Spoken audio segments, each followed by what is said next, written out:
এর শুরুতেই যদি আমরা রেসিডেন্সি জায়গাটাতে যাই, এটা একটা ওরিয়েন্টেশন টাইপ ক্লাস, যে কি কি আছে আসলে আমাদের এই রেসিডেন্সি জায়গাটাতে। এবং আমি ডাক্তার শাহাদাত জুয়েল আজকে আপনাদের ইনশাআল্লাহ রেসিডেন্সি বিষয়ক যেই জিজ্ঞাসা যে কোনো কিছু আমরা সেই ক্ষেত্রে অ্যাড করব। তো এইটা আমরা আমাদের রেজাল্ট সেই 2016-তে শুরু করা আমাদের ম্যাট্রিক্স পয়েন্ট 16ই আগস্ট শুরু হয়েছিল। সবগুলো রেজাল্টের একটা প্রতিফলন এখানে দেয়া আছে। তো সেটা রেসিডেন্সি ডিপ্লোমা এই একটা প্যাটার্ন 2025 পর্যন্ত চলে গেছে। শুরুতেই ছিল হলো 86 এরকম একটা বিষয়। আমরা ফার্স্ট যখন শুরু করি চান্সপ্রাপ্ত 86, সেইখান থেকে আস্তে আস্তে 200 প্লাসের মতো চলে গেছে, প্রতিটা সেশনে এরকম যাচ্ছে। তো অবশ্যই আপনারাও এরকম একটা জায়গায় পৌঁছাবেন, সংখ্যাটা এখানে আমরা ইনশাআল্লাহ অবশ্যই যোগ করতে পারবো। হ্যাঁ, তো যাই হোক, এখন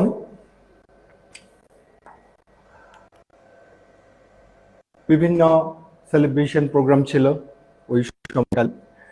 তো এখন একটা বড় অংশ দেখা যায় অনলাইনে ক্লাস করেন। তো অনলাইনের ক্ষেত্রে অনেকের জন্য খুব সুবিধা, আবার অনলাইন কিন্তু কারোর জন্য খুব একটা হেল্পফুল না।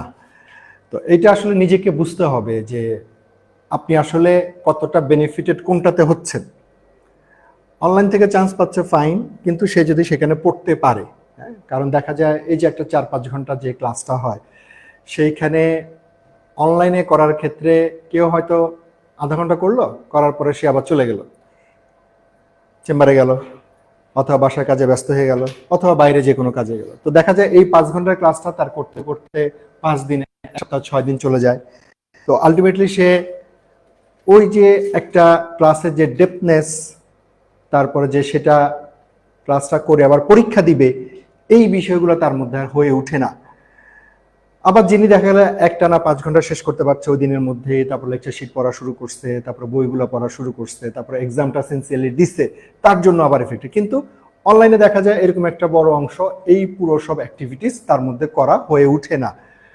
শুরুর দিকে হয়তো অনেকে খুব সিনসিয়ার থাকে, 2-1টা ক্লাস খুব মনোযোগ দিয়ে করে, একসাথে শেষ করে, কিন্তু পরে আস্তে আস্তে সেটা ডেভেলপার হয়ে ওঠে না। তবে এই বিষয়টা পুরোটা একটা সাইকোলজিক্যাল বিষয়।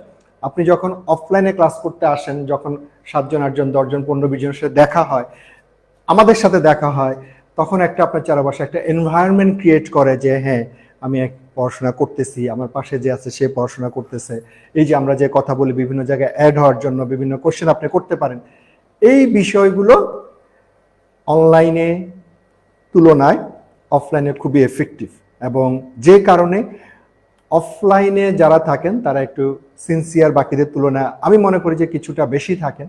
আর যার পক্ষে ঢাকার বাইরে দাঁড়িয়ে যে ভোলাতে আছে, যে হয়তো রাজশাহী আছে, যে টেকনাফ তেতুলিয়াতে আছে, তাদের পক্ষে হয়তো অনেকের আসা সম্ভব না, অনেকে ছোট ছোট বাচ্চা আছে তার পক্ষে সম্ভব হচ্ছে না। তো সে যদি আসলে সিনসিয়ারলি অনলাইনটা কন্টিনিউ করে, তার জন্য আসলে খুব এফেক্টিভ একটা ওয়ে।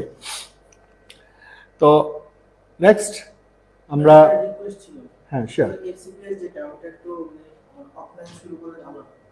আচ্ছা ঠিক আছে, আমরা এফসিপিএস যখন কথা বলবো তখন সেই বিষয়ে আমরা আরো আলোচনা করে দিব কখন কিভাবে কি করা যেতে পারে।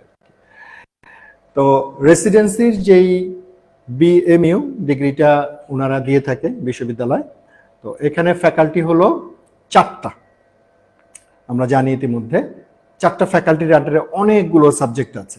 তো ফ্যাকাল্টিগুলো আসলে কি কি সেটা যদি আমরা দেখি, যে faculty of surgery, faculty of medicine, faculty of basic science, আরেকটা হলো ফ্যাকাল্টি অফ পেডিয়াট্রিক্স। ওকে, এখন এই যে প্রিপারেশন বিএমইউর যে পরীক্ষার যে প্রিপারেশনটা আছে, এইখানে এই প্রিপারেশন দিয়ে কি কি পরীক্ষা আসলে আপনি কন্টিনিউ করতে পারবেন, same syllabus, same question pattern. তার মধ্যে আছে হলো একটা তো রেসিডেন্সি, যেটা নভেম্বরে পরীক্ষা হয়, এইটা রেসিডেন্সি। তারপর হলো এমফিল ডিপ্লোমা। এমফিল ডিপ্লোমা এখানে 100 নম্বরের পরীক্ষা, যেটা হলো 90 মিনিট। আচ্ছা, এই দুটার পার্থক্য হইল খুব বেশি না, এই যে দেখছেন আপনি 200 নম্বরের একটা এক্সাম, আর এখানে হলো 100 নাম্বারের এক্সাম। এখানে টাইম হলো 90 আর এটা হলো 180। 5 ইয়ার্সের কোর্স, 5 বছর, এটা হলো 2 ইয়ার্স, 2 বছর। অনেকগুলো সাবজেক্ট আছে এই দুই ক্ষেত্রেই। এই faculty of medicine, basic science, paediatrics, 4টা ফ্যাকাল্টি সেখানে আছে। তো দেখা যায় যে সার্জারি আন্ডারে রেসিডেন্সিতে অ্যারাউন্ড প্রায় 23টা প্লাস মাইনাস সাবজেক্ট আছে। একই রকমভাবে ডিপ্লোমাতে সেখানেও প্রায় 6 থেকে 8টা সাবজেক্ট সেখানে আছে। একই রকমভাবে মেডিসিন, তারপরে আছে বেসিক সায়েন্স এবং পেডিয়াট্রিক্স। আমরা সাবজেক্টগুলো দেখব, নতুন নতুন কিছু সাবজেক্ট অ্যাড হয়েছে। এই প্রিপারেশনে আপনি আরেকটা পরীক্ষা দিতে পারবেন, সেটা হলো এফএমআই, আর্মিতে যেটা হয়, আর্ম ফোর্সেস মেডিকেল ইনস্টিটিউট। এখানেও একই রকম 100 মার্কসের পরীক্ষা। সময়টা কিন্তু 10 মিনিট বেশি আছে ডিপ্লোমার তুলনায়। 100 মিনিট, 1 ঘন্টা 40 মিনিট।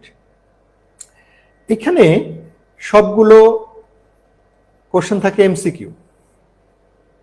আর এই জায়গাগুলোতে এখন পর্যন্ত দেখা গেছে রেসিডেন্সিতে 180টা হলো এমসিকিউ আর 20টা হলো এসবিএ।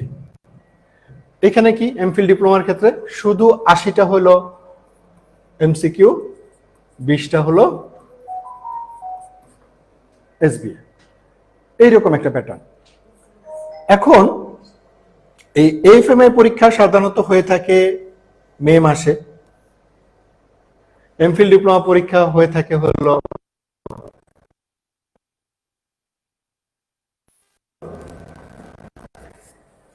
নভেম্বর, ইউজুয়ালি এই সময়। এখন আমরা তাহলে এই একটা প্রিপারেশন দিয়ে বছরে এটা একটা এবং এই একটা পরীক্ষা আমরা প্রিপারেশনটা নিতে পারি। এর পাশাপাশি আরেকটা হলো এমপিএইচ, এটার প্রিপারেশনটা একটু ভিন্ন, কমিউনিটি মেডিসিন রিলেটেড। এটা নিয়ে আমরা পরে আরেকদিন আলোচনা করব, বা এটার জন্য আলাদা একটা ওরিয়েন্টেশন সেখানে আছে। ওকে, এইবার আমরা আসি কোন ফ্যাকাল্টির আন্ডারে কি কি সাবজেক্ট আসলে আছে। তো আমরা যদি একটু দেখি যে ফ্যাকাল্টি অফ মেডিসিন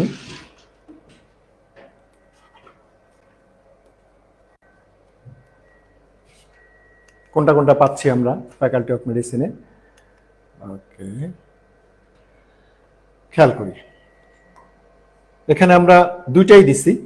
একটা হলো রেসিডেন্সিতে কি কি আছে, এই পুরো জিনিসটা রেসিডেন্সিতে যে সাবজেক্টগুলো আছে অনেকগুলা, cardiology, child adolescent psychiatry, derma, endocrine, gastro, হেমাটো, hepato, internal medicine, oncology, nephro, neuro, nuclear medicine.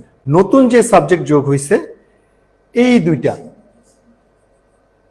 Emergency medicine, geriatric medicine. ঠিক আছে, এবার থেকে শুরু হয়েছে। এখন এই সবগুলো সাবজেক্টের জন্য একটাই প্রশ্ন, 200 নম্বরের একটাই প্রশ্ন, যেখানে 180টা হইল এমসিকিউ আর 20টা হলো এসবিএ। ঠিক আছে, এই প্রতিটা সাবজেক্ট এখানে মেডিসিনের খুবই ইম্পর্টেন্ট এবং ফিচারও খুব ভালো। অনেকেই জিজ্ঞাসা করে যে সাইকিয়াট্রিতে পড়লে কি হবে, তারপরে ফিজিক্যাল মেডিসিনের স্কোপ কেমন, আবার কেউ কেউ জিজ্ঞেস করে ইনকাম কেমন। হ্যাঁ, ইনকাম সবগুলো ভালো, আপনি যে যত এফিশিয়েন্ট হইতে পারবেন যে সাবজেক্টে, সবগুলাতে আলহামদুলিল্লাহ ভালো। প্রত্যেকটাই আমাদের প্রতিটাই সাবজেক্টের জন্য একটা কাট মার্কস সাধারণত বেজ লাইন থাকে। রেসিডেন্সি পরীক্ষায় একটা বেজ লাইন হইল যে 120, এটাতে পাস, সাধারণত 120-এ পাস নাম্বার।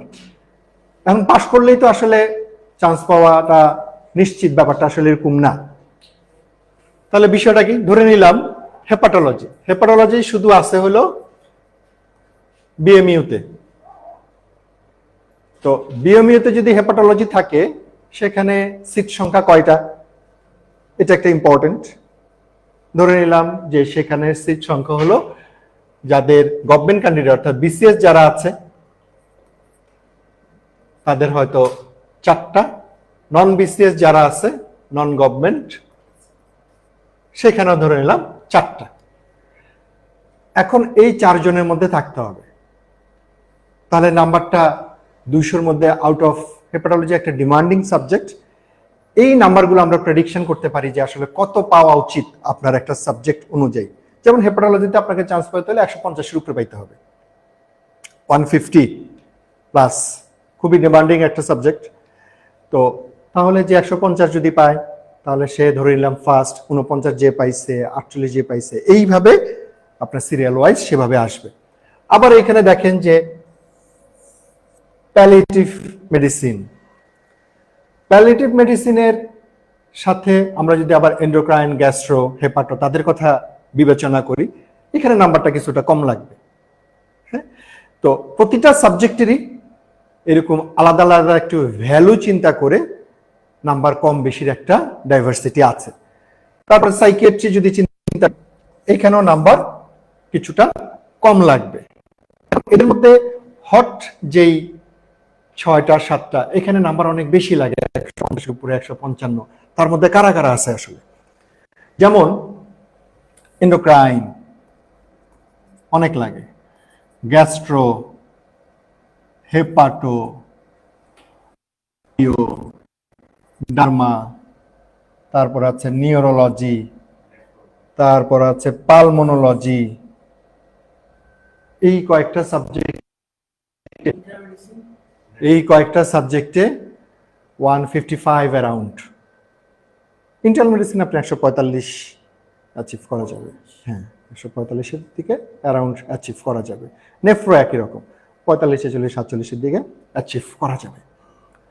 তো এই বিষয়গুলো আপনাকে কিছুটা জানতে হবে, কারণ দেখা গেল আপনার প্রিপারেশন একটা পর্যায়ে আছে, আপনি হয়তো সবসময় চিন্তা করছেন যে আপনি কার্ডিওলজি পড়বেন, কিন্তু আপনার প্রিপারেশনের জায়গাটা ওই অবস্থায় পৌঁছায় নাই। কারণ ওই অবস্থা পৌঁছেছে কিন্তু আপনি বুঝবেন কিভাবে? খুবই ইজি। আপনি ম্যাট্রিক্সের যে ক্লাস টেস্টগুলো দিচ্ছেন, যে হাফ সাবজেক্ট ফাইনাল দিচ্ছেন, যে সাবজেক্ট ফাইনাল দিচ্ছেন, নাম্বার আসলে কেমন আসতেছে? এমন না হঠাৎ করে আপনি 8 মাস পরে হুট করে রেজিস্ট্রেশন করে দেখলেন যে আপনি চান্স পাইতেছেন না, আপনি বুঝলেন যে আমার কেন হইল না। আপনি কিন্তু শুরু থেকেই জানেন কেন আপনার প্রিপারেশনটা কি অবস্থায় আছে, কেন হচ্ছে না। এটা খুব গুরুত্বপূর্ণ। তাহলে এই যে একটা কন্টিনিউয়াস যে প্যাটার্নের কথা বলি, যে আপনি পরীক্ষা দিবেন, আপনি লেকচার শিটটা শেষ করবেন, আপনি ম্যাট্রিক্সের 8 ভলিউমের বইগুলো পড়বেন, আরো অ্যাসোসিয়েটেড যে বিষয়গুলোর কথা বলি, এবং আমরা যে ক্লাসে 4-5 ঘন্টা পড়াই খুবই এফেক্টিভ। এখান থেকে একটা হিউজ কোশ্চেন কমন পড়ে, এটা কিন্তু আপনাকে মাথায় রাখতে হবে। এবং যেই চিকন চিকন যে শিটগুলো আছে এগুলোতে কিন্তু ইনফরমেশন অনেক, এবং প্রত্যেকটা যখন আপনি ক্লাসের সাথে আমার রিলেট করবেন, ক্লাসগুলো করবেন, আপনি দেখবেন যে ক্লাসে 60-70% কিন্তু পড়া হয়ে গেছে। এবং রেসিডেন্সি, এমফিল, ডিপ্লোমা, এফসিপি যে পরীক্ষায় এখন আপনি দেন না কেন, আপনাকে কনসেপ্ট এবং মেকানিজমগুলো কিন্তু ক্লিয়ার থাকতে হবে। এখন কথা হলো, একটা চ্যাপ্টারে তো অনেক মেকানিজম আছে, আপনার সবগুলা যে মাথায় রাখতে হবে ব্যাপারটা কিন্তু আবার সেইটাও না। তাহলে কোনটা কোনটা মাথায় রাখতে হবে, এইটাই তো আপনাকে ক্লাসে আমরা মেনশন করে দিই, সেটা আমরা ক্লাসে বুঝাই, আপনি এইটাই মাথায় রাখেন না, তাহলেই কিন্তু চান্স পাওয়াটা অনেক সহজ হয়ে আসে। আমরা এখানে যা পড়াইতেছি আপনি জাস্ট এই জিনিসটাই মাথায় নেন, শিট পড়েন, এবং এটাকে ইলাবোরেট করে একটু বই থেকে পড়েন, আপনি চান্স পান 100%। এই বিষয়ে কোনো সন্দেহ নেই। এবং পরীক্ষাগুলো আপনি রীতিমতো, আপনি পড়ার পরে পরীক্ষা যখন নাম্বার কম আসবে তখন আপনি আমার সাথে কথা বলেন। যখন নাম্বার একটা মোটামুটি পর্যায়ে চলে আসবে তখন আপনি নিজেই বুঝতে পারবেন যে আসলেই আপনার পড়াশোনাটা কতটুকু আগাইছে। আমার কাছে অনেক ডক্টর আসেন, অনেক স্টুডেন্ট আসেন, যে উনি বলেন যে হ্যাঁ আমি প্যাথোলজি পারি, মাইক্রোবায়োলজি পারি, ফার্মা, আমার শুধু অ্যানাটমিতে হয়তো একটু সমস্যা। তো তাদের সাথে আমি বিভিন্ন ডিসকাশন করছি, হয়তো তারা কেউ কেউ একটা করে ক্লাস করছে, ক্লাস করার পরে তারা বলছে ভাই আমি যেটা মনে করছিলাম পারি, আসলে তো আমি এত কিছু পারি না। এই যে নিজেকে জাজ করার যে বিষয়টা, আমরা সবসময় কিন্তু নিজে কতটুকু জানি পরীক্ষা ওরিয়েন্টেড, এটা কিন্তু আমরা অনেক সময় ভুল করি। এবং এই ভুল করার কারণে আপনার হাতে তো একটা পরীক্ষা মিস করা মানে হলে কিন্তু একটা সেশন, একটা বছর শেষ, এটা কিন্তু বুঝতে হবে। সো ভুলের জায়গাটা যাতে কমে আসে, আপনি যাতে নিজেকে জাজ করতে পারেন এবং একটা স্ট্রাকচার ওয়েতে আপনি থাকতে পারেন, সেজন্যই কিন্তু এই ক্লাসের ব্যবস্থাগুলো। আপনাকে খুঁজা খুঁজা পড়তে হবে। আপনি খুঁজা খুঁজা পরীক্ষাগুলো টেকনিক্যালি এত বেশি আগায় গেছে, আপনি ইন্ডিপেন্ডেন্টলি খুঁজে খুঁজে আগাইতে গেলে অনেক সময় লেগে যাবে। এখন একটা আপনাকে গুছায় দিচ্ছি, আপনার শুধু অ্যাবজর্ভ করার বিষয়, কতটুকু আপনার সময় দিচ্ছেন, দ্যাটস দ্য ইম্পর্টেন্ট। এখন মনে করেন যে একজন ক্যান্ডিডেট রেগুলার 10 ঘন্টা পড়াশোনা করে, এখন আপনি সেখানে দেখা গেছে 2 ঘন্টা 3 ঘন্টা বেশি সময়ই পাইতেছেন না, তাহলে স্বাভাবিকভাবে আপনার পড়াটা তার তুলনায় তো কিছুটা অনেকটাই কম হবে। এটা থেকে আপনি কিন্তু মেনে নিতে হবে। এখন তাই বলে পড়াশোনা ছেড়ে দিবেন না। এরকম প্রতি সেশনেই অনেক স্টুডেন্ট চান্স পাইতেছে যে হয়তো প্রতি বছর একটু একটু করে পড়া আগায় রাখছে, গত 3 বছর পর্যন্ত কন্টিনিউ করতেছে, গত 2 বছর পর্যন্ত কন্টিনিউ করতেছে।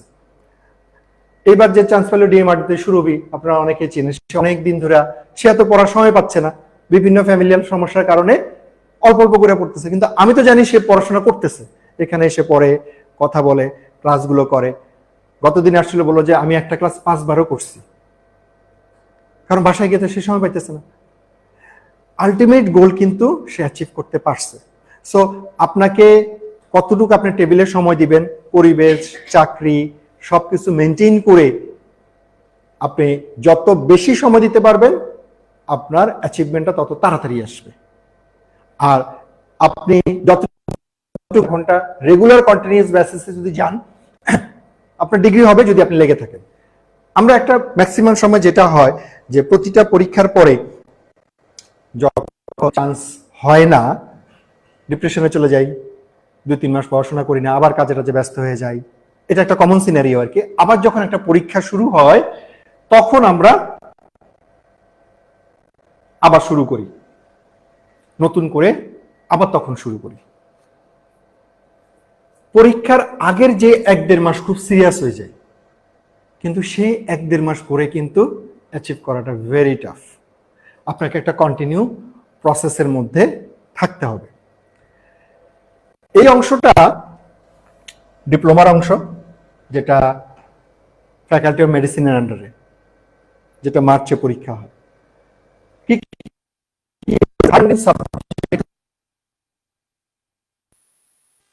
এই ডামাকটা কার্ডিওলজি, তারপরে এন্ডোক্রাইন, তারপরে ডিটিসিটি, লাস্ট ব্লাড সেরোলজি।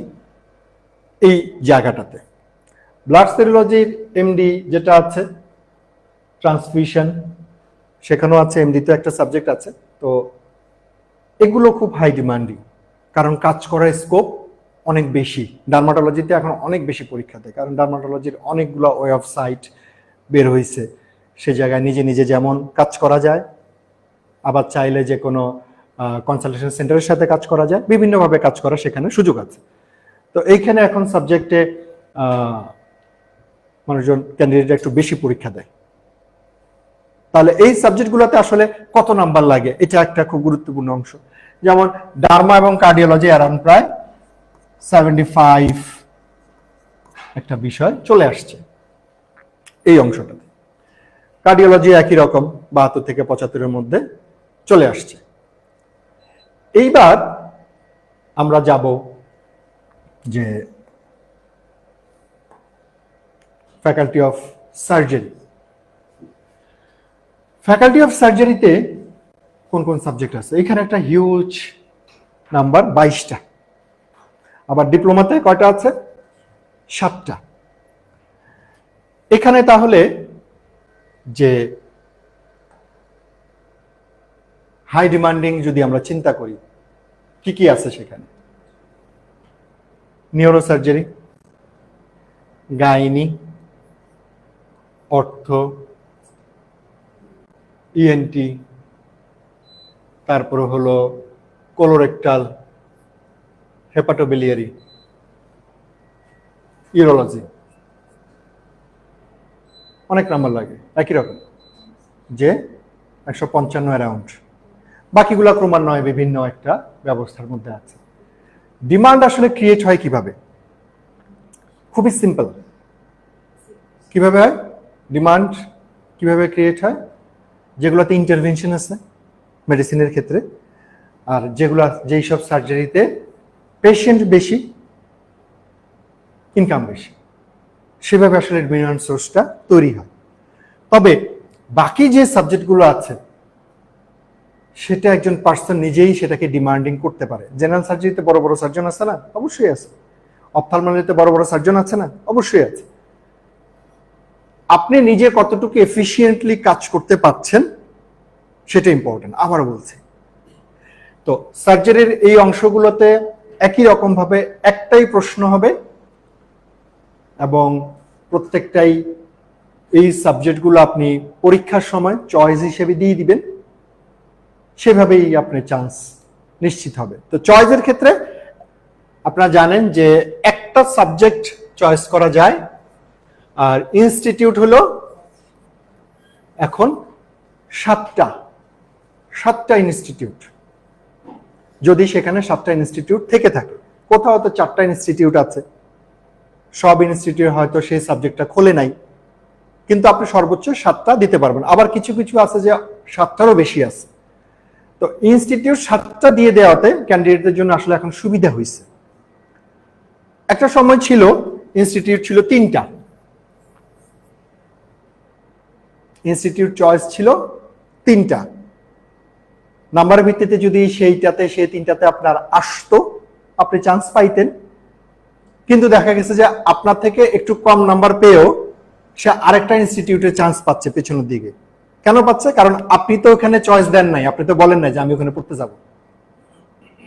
সে তো বলছে, দেখা গেল রংপুরে আপনি দেন নাই, রংপুরে সিট আছে, জেনারেল সার্জারি হয়তো সিট আছে রংপুরে, আপনি দেন নাই, কিন্তু আপনার চেয়ে কম নাম্বার পেয়ে সে এখানে চান্স পাইছে। কেন পাইছে? কারণ সে তো রংপুর যা পড়তে চাইছে। তো এরকম একটা ডাইলেমা আগে ছিল, কিন্তু এই 7টা করে ফেলার পরে এটা আসলে খুব একটা আর ম্যাটার করে না, খুব একটা আর ম্যাটার করে না। এর আগে ছিল, আমি যখন 2013-তে পরীক্ষা দিছি তখন ছিল একটা সাবজেক্ট একটা ইনস্টিটিউট। বুঝেন অবস্থা? তাহলে আপনি যে সাবজেক্টটা চয়েস করছেন এবং যে ইনস্টিটিউটে চয়েস করছেন তার মধ্যে যদি আপনি থাকতে পারেন থাকবেন, নাহলে বাদ। কত কঠিন একটা প্রক্রিয়া ছিল, ঠিক আছে? তো আমাদের সেভাবে দিতে হয়েছে। আমি ঢাকা মেডিকেলে দিছিলাম, একটা সাবজেক্ট ইনস্টিটিউটে দিছি, প্যাথোলজি একটাই দিছি, আল্লাহর রহমতে হয়েছে। বাকিরাও সেইভাবে তখন সেভাবে যারা চান্স পাইছে এই ক্যাটাগরিতে হয়েছে। তো তখন দেখা যায় তো আপনি হয়তো প্রিপারেশন ভালো, ইনস্টিটিউট চয়েসটা ঠিক মতো দিতে পারেন নাই, নাম্বারও পাইছেন ভালো, কিন্তু আপনার হইতেছে না। দুইটা মিলতে হবে, তো সাবজেক্টও মিলতে হবে, মিলাইতে হবে, আবার ইনস্টিটিউট চয়েসটা মিলাইতে হবে। পরবর্তী সারা দেখলো যে না, এটা হয়তো বেশি একটু হয়ে যাচ্ছে, তাই না?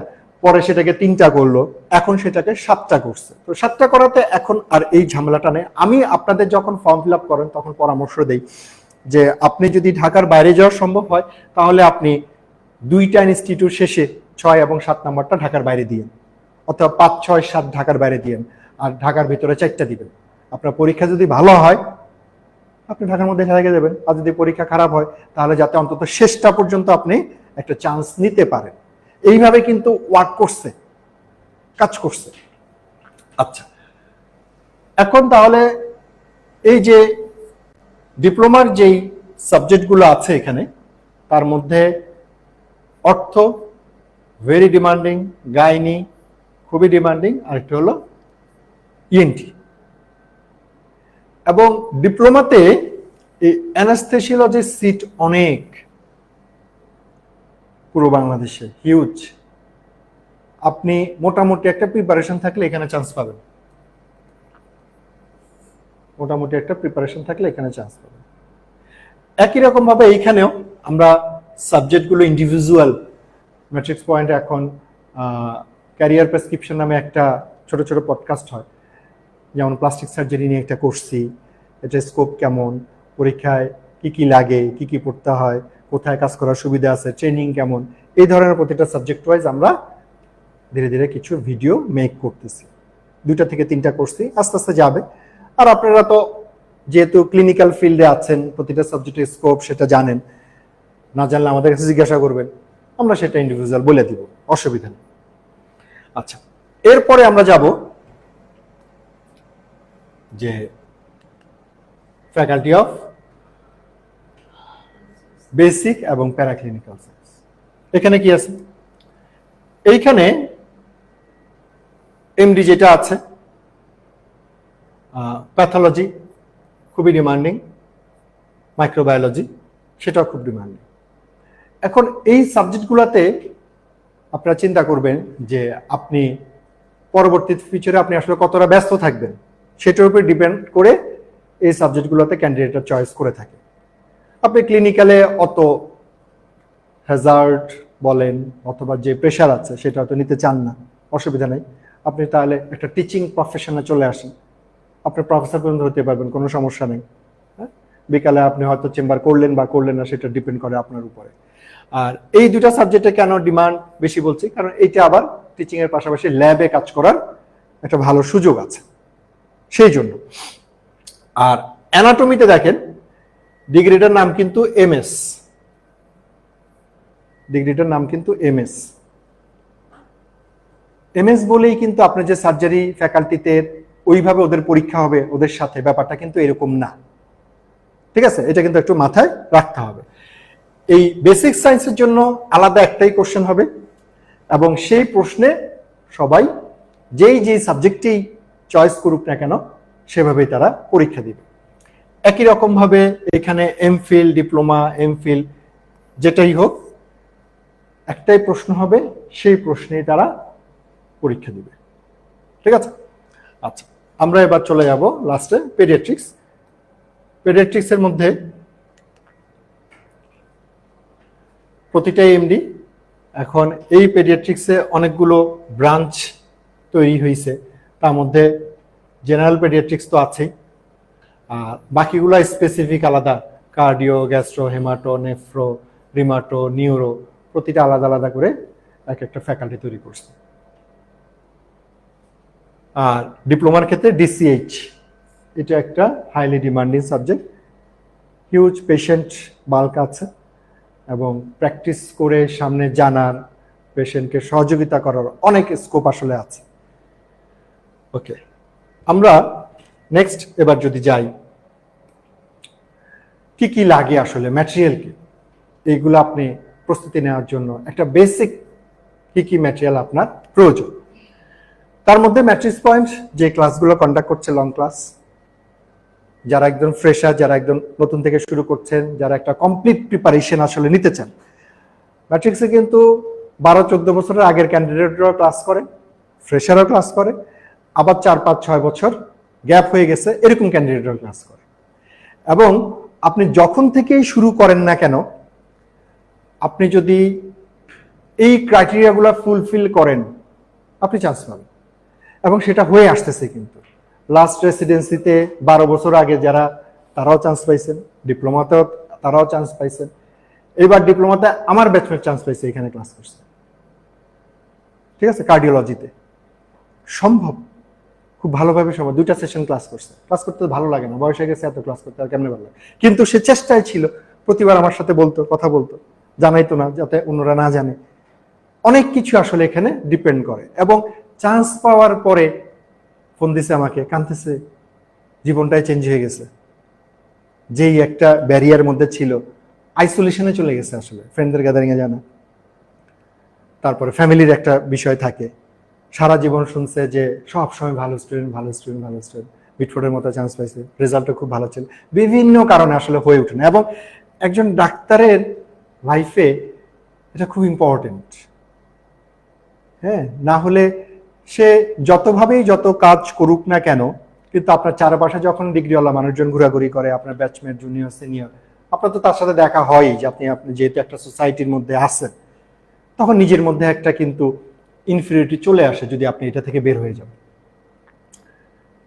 সেই জন্য এই ডিগ্রির স্কোপটা ক্রিয়েট করা, এখানে চান্স পাওয়া খুবই দরকার।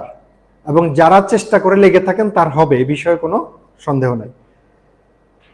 আপনি দেখবেন যে সোশ্যাল মিডিয়া, ফেসবুকের কথা যদি বলি, এইখানে আপনি বিভিন্ন পোস্ট করি যে তার ইনকাম খুব ভালো, তারপরে সে 8-9 বছর হয়ে গেছে, পেশেন্টের বাল্ক অনেক, তিনি এখন ডিগ্রি করতে আসবেন কি আসবে না, অনেকে বিভিন্ন ধরনের কমেন্ট সেখানে দিয়ে থাকে।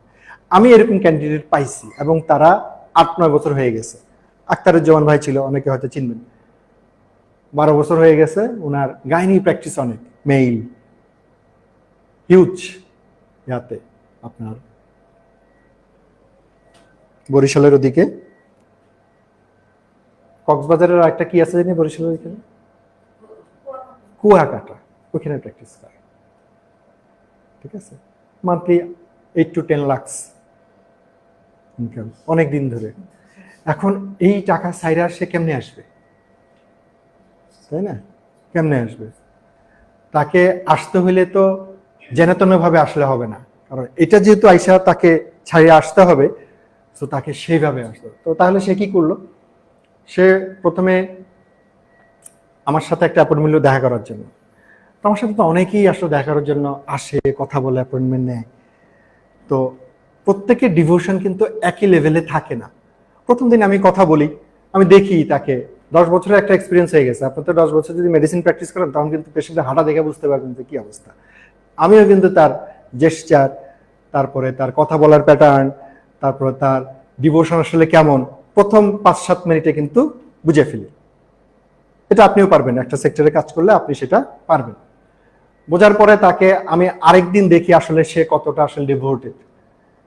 একটা বড় অংশ আর ডিভোটেড না, আসে দেখছি, অনলাইনে দেখছি, ভাইয়ের সাথে কথা বলা যায়, ঠিক আছে, দেখি না।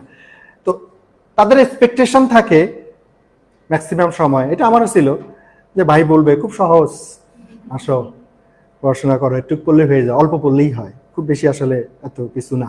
এক্সপেকটেশনটা বেশি থাকে এবং একটা বড় অংশ আসে, মনে করেন রেসিডেন্সি পরীক্ষা তো নভেম্বরে, আপনার সেপ্টেম্বরের দিকে আসবে, তাকে যাতে আমি শুনাইতে পারি 1 মাস পড়লে হয়ে যাবে, কোনো চিন্তার কিছু নেই, কিন্তু আমি তো তাকে আসলে এটা শুনাইতে পারি না।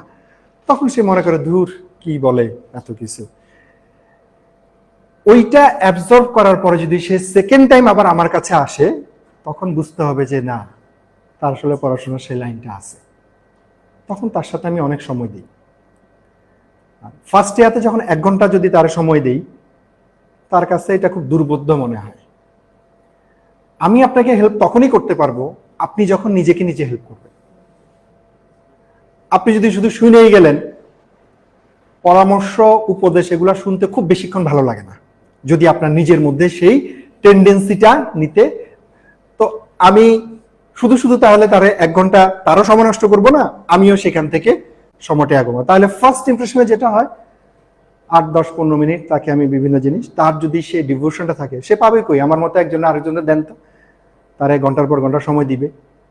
পাবে না। কিন্তু আপনি জানতে আরেক জায়গায় কোনো ডাক্তার এতদিন পরে কনসালটেন্ট তারা 1-1.5 ঘন্টা সময় দিবে? নাই, কিন্তু দিবে না কেউ, 100%। ঠিক আছে, তা তার যদি সে ডিভোশনটা থাকে নিতে হবে। তো যেটা বলছিলাম, তো উনি আসার আগেই বরিশালে আমার খুব কাছের একজন ছোট ভাই আছে, তার সাথে আমাকে দেখছে ফেসবুকে, সে তাকে গিয়ে ধরছে, ধরে আমাকে ফোন দেয়াইছে যাতে আমি তাকে সময় দিই। তাহলে প্রথমে কিন্তু তার একটা এয়ার লেভেলটা আসছে। হ্যাঁ, আচ্ছা, আসছে। আসার পরে আমি চিন্তা করলাম সে আসলে এত দূর থেকে কেমনে আসবে, আসা তো আসলে খুব একটা পসিবল না। তো প্রথম দিন তার সাথে ওই একই প্যাটার্নে ছিলাম, শুনছি, ঠিক আছে, সে আবার চলে গেছে। তারপর সে আবার মাসে ইনকাম করে 8-10 লাখ টাকা, সেখান থেকে ভেরি টাফ এর জন্য সে শুরু করছে, অফলাইনে শুরু করছে, ইয়ার থেকে, সেখান থেকে আসে। এইভাবে 2-3টা ক্লাস করা, আবার সে আমার সাথে দেখা করে আবার, তারপরে তারা আমি সময় দেওয়া শুরু করলাম। দেখলাম যে তার মধ্যে সেই আর্জেন্সি এবং সেই পড়াশোনা করার সেই টেন্ডেন্সিটা আছে।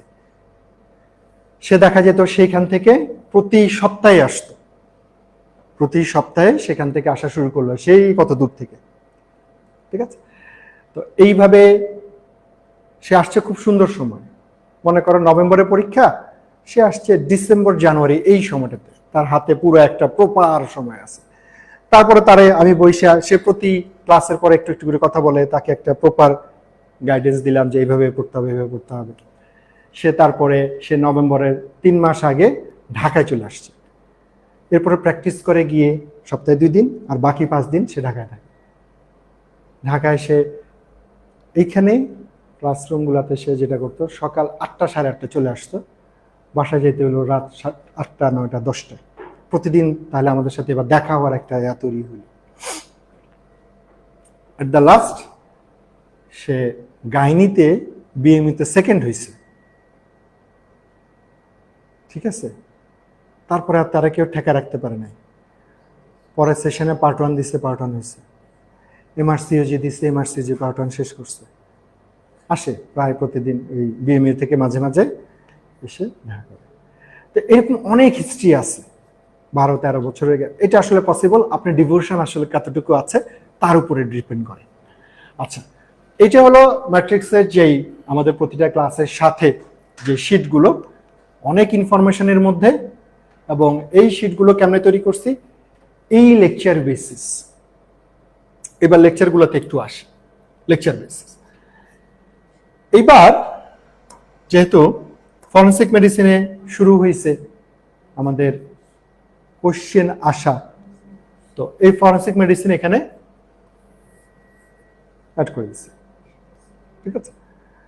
প্রতিটা প্যাথোলজিতে 5টা ক্লাস, মাইক্রোবায়োলজি, বায়োকেমিস্ট্রি, ফার্মা এখানে ক্লাস, ফিজিওলজির ক্লাস, অ্যানাটমি ক্লাস এবং ফরেনসিক ক্লাস। তাহলে এই 1 থেকে 29 পর্যন্ত, এবার একটু মনোযোগ দিয়ে শুনুন।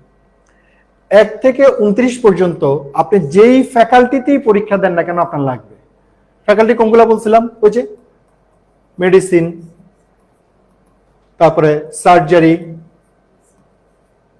তারপরে পেডি, লাস্ট ওয়ান হলো বেসিক।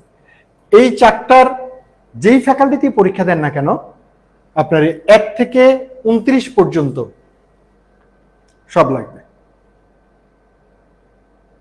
তাহলে আপনি শুরু থেকে যখন শুরু করবেন, 2-3-4 মাস পরে আপনি হয়তো শুরু করছিলেন, চিন্তা করছেন আপনি অর্থতে পরীক্ষা দিবেন, পরে মনে হলো যে না, অর্থ না, আমি এখন কার্ডিওলজি দিব, অসুবিধা নাই।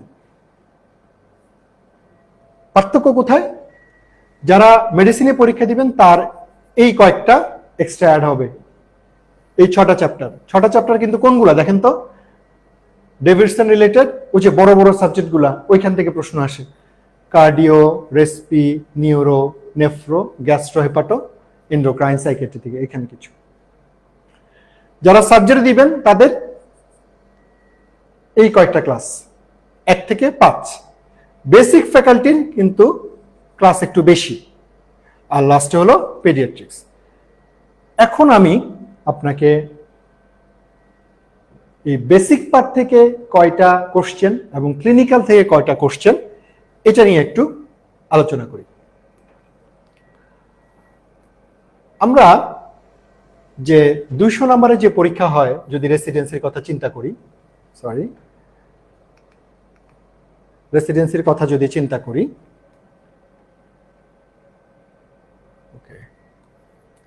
200 নম্বরের যে পরীক্ষা হয় 200, তার মধ্যে এই বেসিক পার্ট থেকে, বেসিক পার্ট কোনটা, 1 থেকে 29 পর্যন্ত অ্যারাউন্ড 155 থেকে 160টা প্রশ্ন থাকে। হিউজ একটা নাম্বার, হিউজ। আর ক্লিনিক্যাল যে অংশটা আছে সহজ, বাকিটা 40 থেকে 45 একটা। এটা হলো রেসিডেন্সির ক্ষেত্রে, রেসি। আর ডিপ্লোমার ক্ষেত্রে, ডিপ্লোমা এটা তাহলে বলে দিই, এখানে বেসিক পার্ট থেকে থাকে হলো 60 থেকে 65, আর ক্লিনিক্যাল থাকে 35 থেকে 40, ক্ষেত্র বিশেষে 30 থেকে 35। তো এই যে একটা মার্কস ডিস্ট্রিবিউশন, এইটা আপনাকে বুস্ট আপ করবে যে আপনি কোন জায়গাতে বেশি পারদর্শী, আপনি সব সেক্টরে তো সমানভাবে পারদর্শী হয়ে নাম্বার অনেক বেশি তুলতে পারবেন এমনটা নাও হইতে পারে। তাহলে মার্কস আপনি আসলে কোথায় বেশি তুলতে পারবেন, কোনটা আপনার বেশি মনে থাকবে, সে জায়গাতে এবার একটু আসি। এই যে প্যাথোলজি যে অংশটা আছে, আমি যে ক্লাস করাবো এর বাইরে প্যাথোলজির কোনো স্টেম আসবে না, আপনি যদি সেটা ঠিকভাবে মাথায় রাখতে পারবেন। যে তথ্য দিব, যে মেকানিজম আমি পড়াবো, যেটা রিকল বেসে যেটা বলবো পড়তে, এর বাইরে প্যাথোলজির কোনো সুযোগ নেই, কারণ ক্লাসগুলো সেভাবে প্রিপেয়ার করা। এবং এই প্যাথোলজি, মনে করেন আপনি যখন এফসিপিএস সার্জারি পরীক্ষা দিতে গেছেন সেখানে কিন্তু প্যাথোলজি আছে, আপনি এফসিপিএস গাইনি পরীক্ষা দিতে গেছেন সেখানে প্যাথোলজি আছে। অর্থাৎ এফসিপিএসও আপনি যেই সাবজেক্টে পরীক্ষা দিচ্ছেন সেখানে যদি প্যাথোলজি থাকে আপনি এটা কভার করবেন 100%, কোনো সন্দেহ নেই। তাহলে এই প্যাথোলজি থেকে অ্যারাউন্ড প্রায় 28 থেকে 30টা অথবা অ্যারাউন্ড 25টার মতো প্রশ্ন পাওয়া যায়।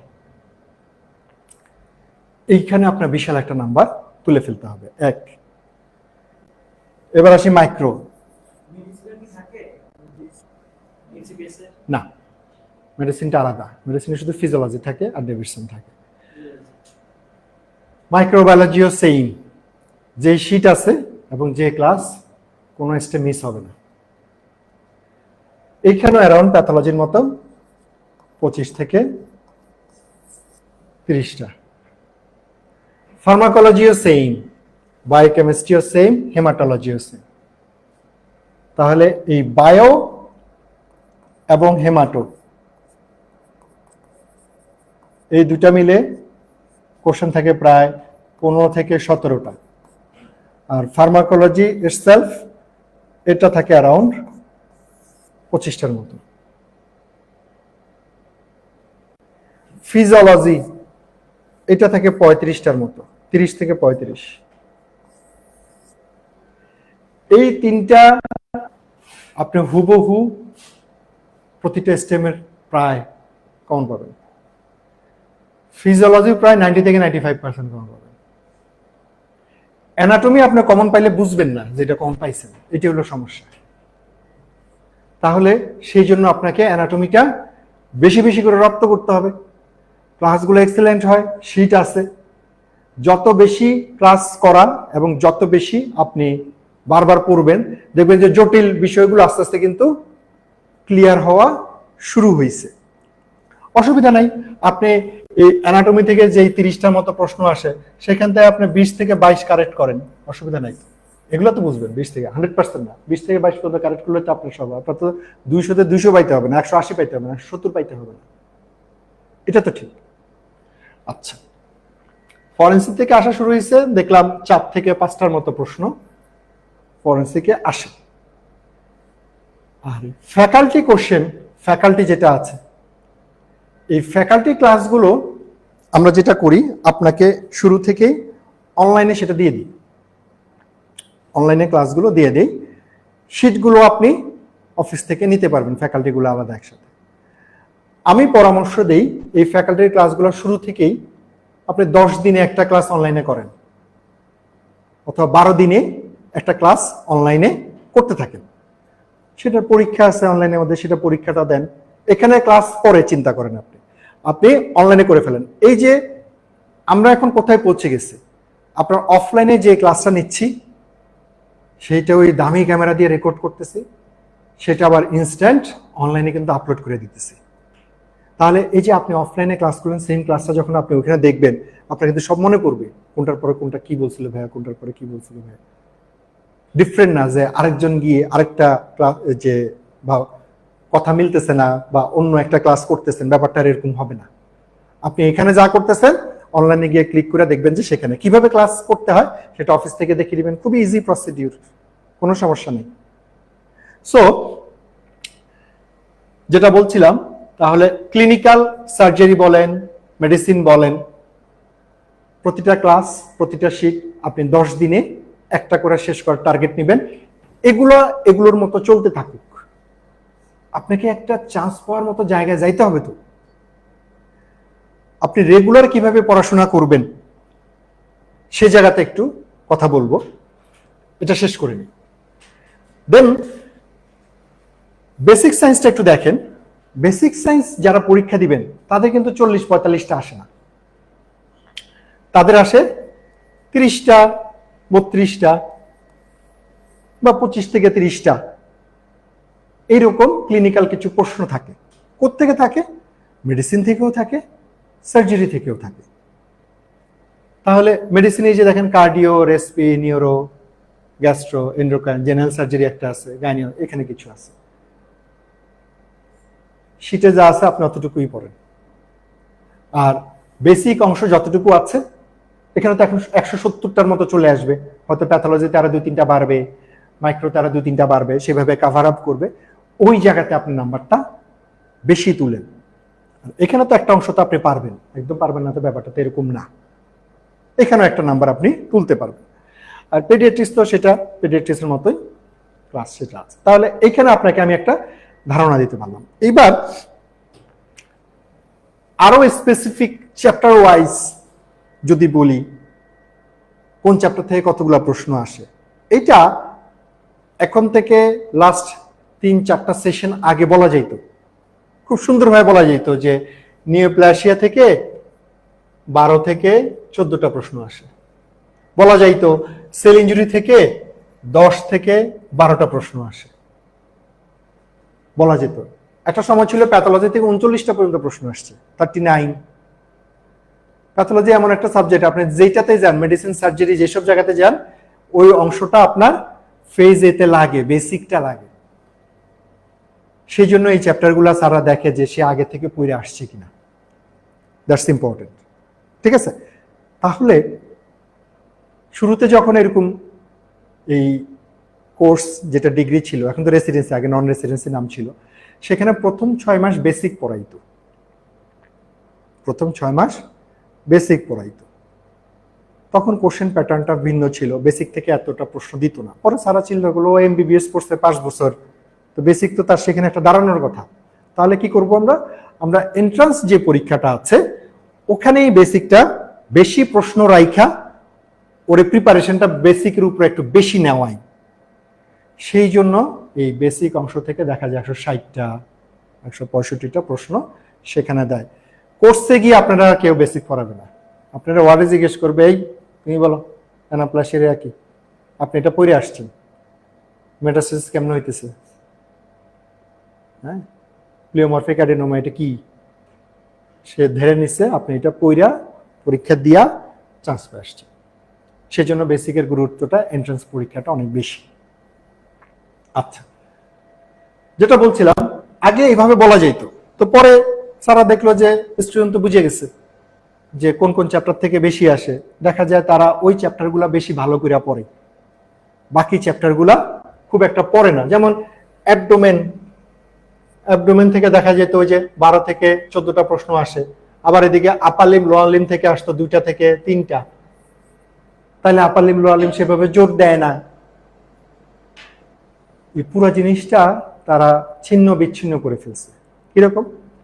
দেখা গেছে অ্যাবডোমেন থেকে আসে 1টা থেকে 2টা কোন সেশনে, আবার আপার লিম লোয়ার লিম থেকে 12টা থেকে 13টা দিছে।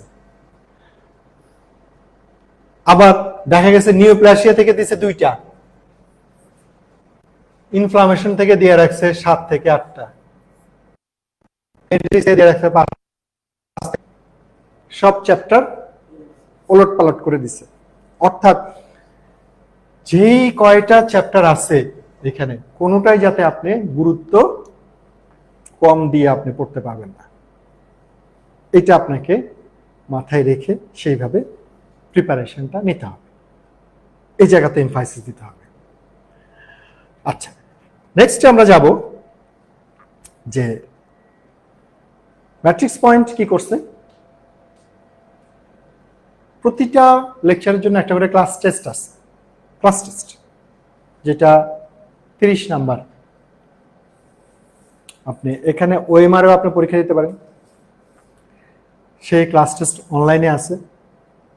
আমরা এবার যেটা নতুন যুক্ত করে ফেলছি, আপনারা তো আমাদের ফেসবুক গ্রুপটা ওইভাবে দেখেন না, তারপরে যে আমি অনেক সময় লাইভ টাইভ করি সেগুলো দেখেন না, তাহলে নিজেকে বিল্ড আপ করার অনেক সুযোগ আছে।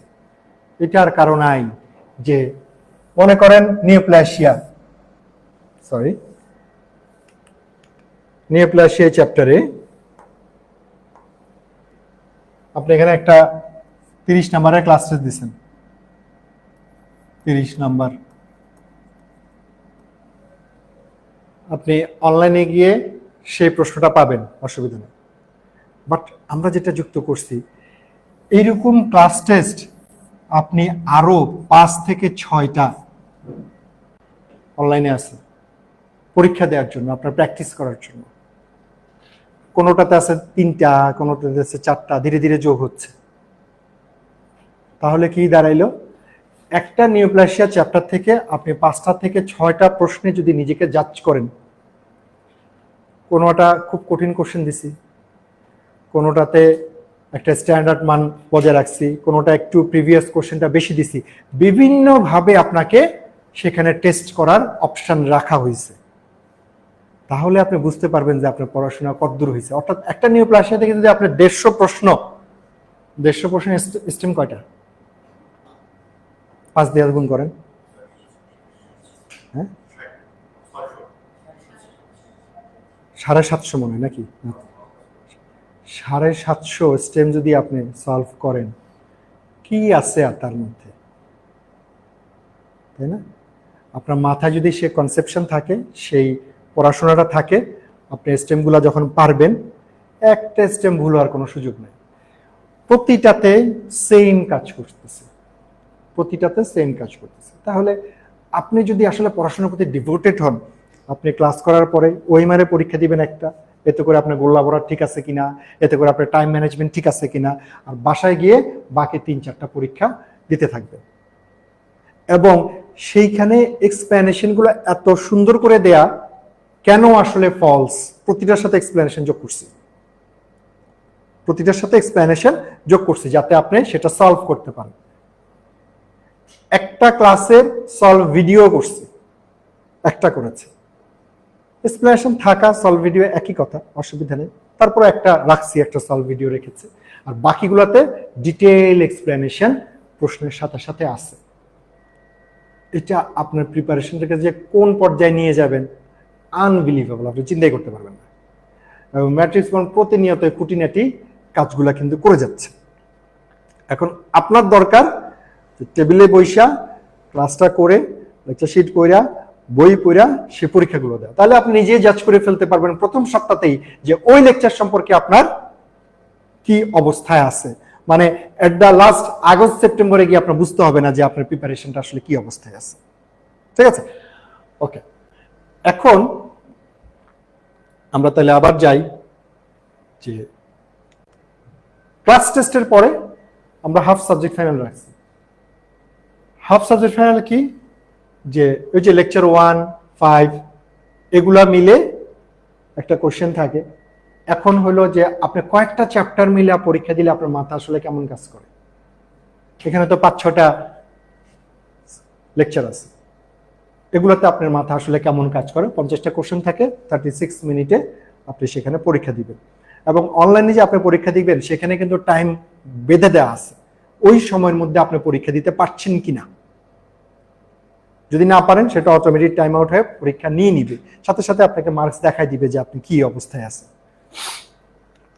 তারপরে কি করছি, সাবজেক্ট ফাইনাল, ফুল প্যাথোলজি থেকে 100 মার্কস, ফুল মাইক্রো থেকে, ফুল ফার্মা থেকে, অ্যানাটমি থেকে, ফিজিওলজি থেকে কি অবস্থা সেটা আছে, 100টা কোশ্চেন করে। তার মানে পুরো প্যাথোলজিতে আপনার পারফরমেন্স কেমন, পুরো মাইক্রোতে পারফরমেন্স কেমন, পুরো অ্যানাটমি, এইভাবে ক্রমান্বয়ে কিন্তু সবগুলো সাজানো আছে। ওকে, এটা রেসিডেন্সি, এমফিল, ডিপ্লোমা 2 ক্ষেত্রে। এইখানে 3টা পরীক্ষা রাখছি। এটা হলো প্রিভিয়াস যে কোশ্চেন সলভের কথা আমরা বলি, আপনি এই যে পড়ার মাঝে মাঝে প্রিভিয়াস কোশ্চেনগুলো সলভ করছেন কিনা, এই প্রিভিয়াস কোশ্চেন নিয়ে আমরা 3টা পরীক্ষা রাখছি, যেটা অলরেডি আপনার কোশ্চেন আপনার হাতে, প্রিভিয়াস কোশ্চেনের বই আছে আমাদের, কুইক রিভিশন বই, সেটা আপনি পাশাপাশি সলভ করছেন কিনা। এরকম 3টা পরীক্ষা দিয়ে আপনি নিজেকে সেটা জাজ করতে পারবেন, যেগুলো অলরেডি চলে আসছে।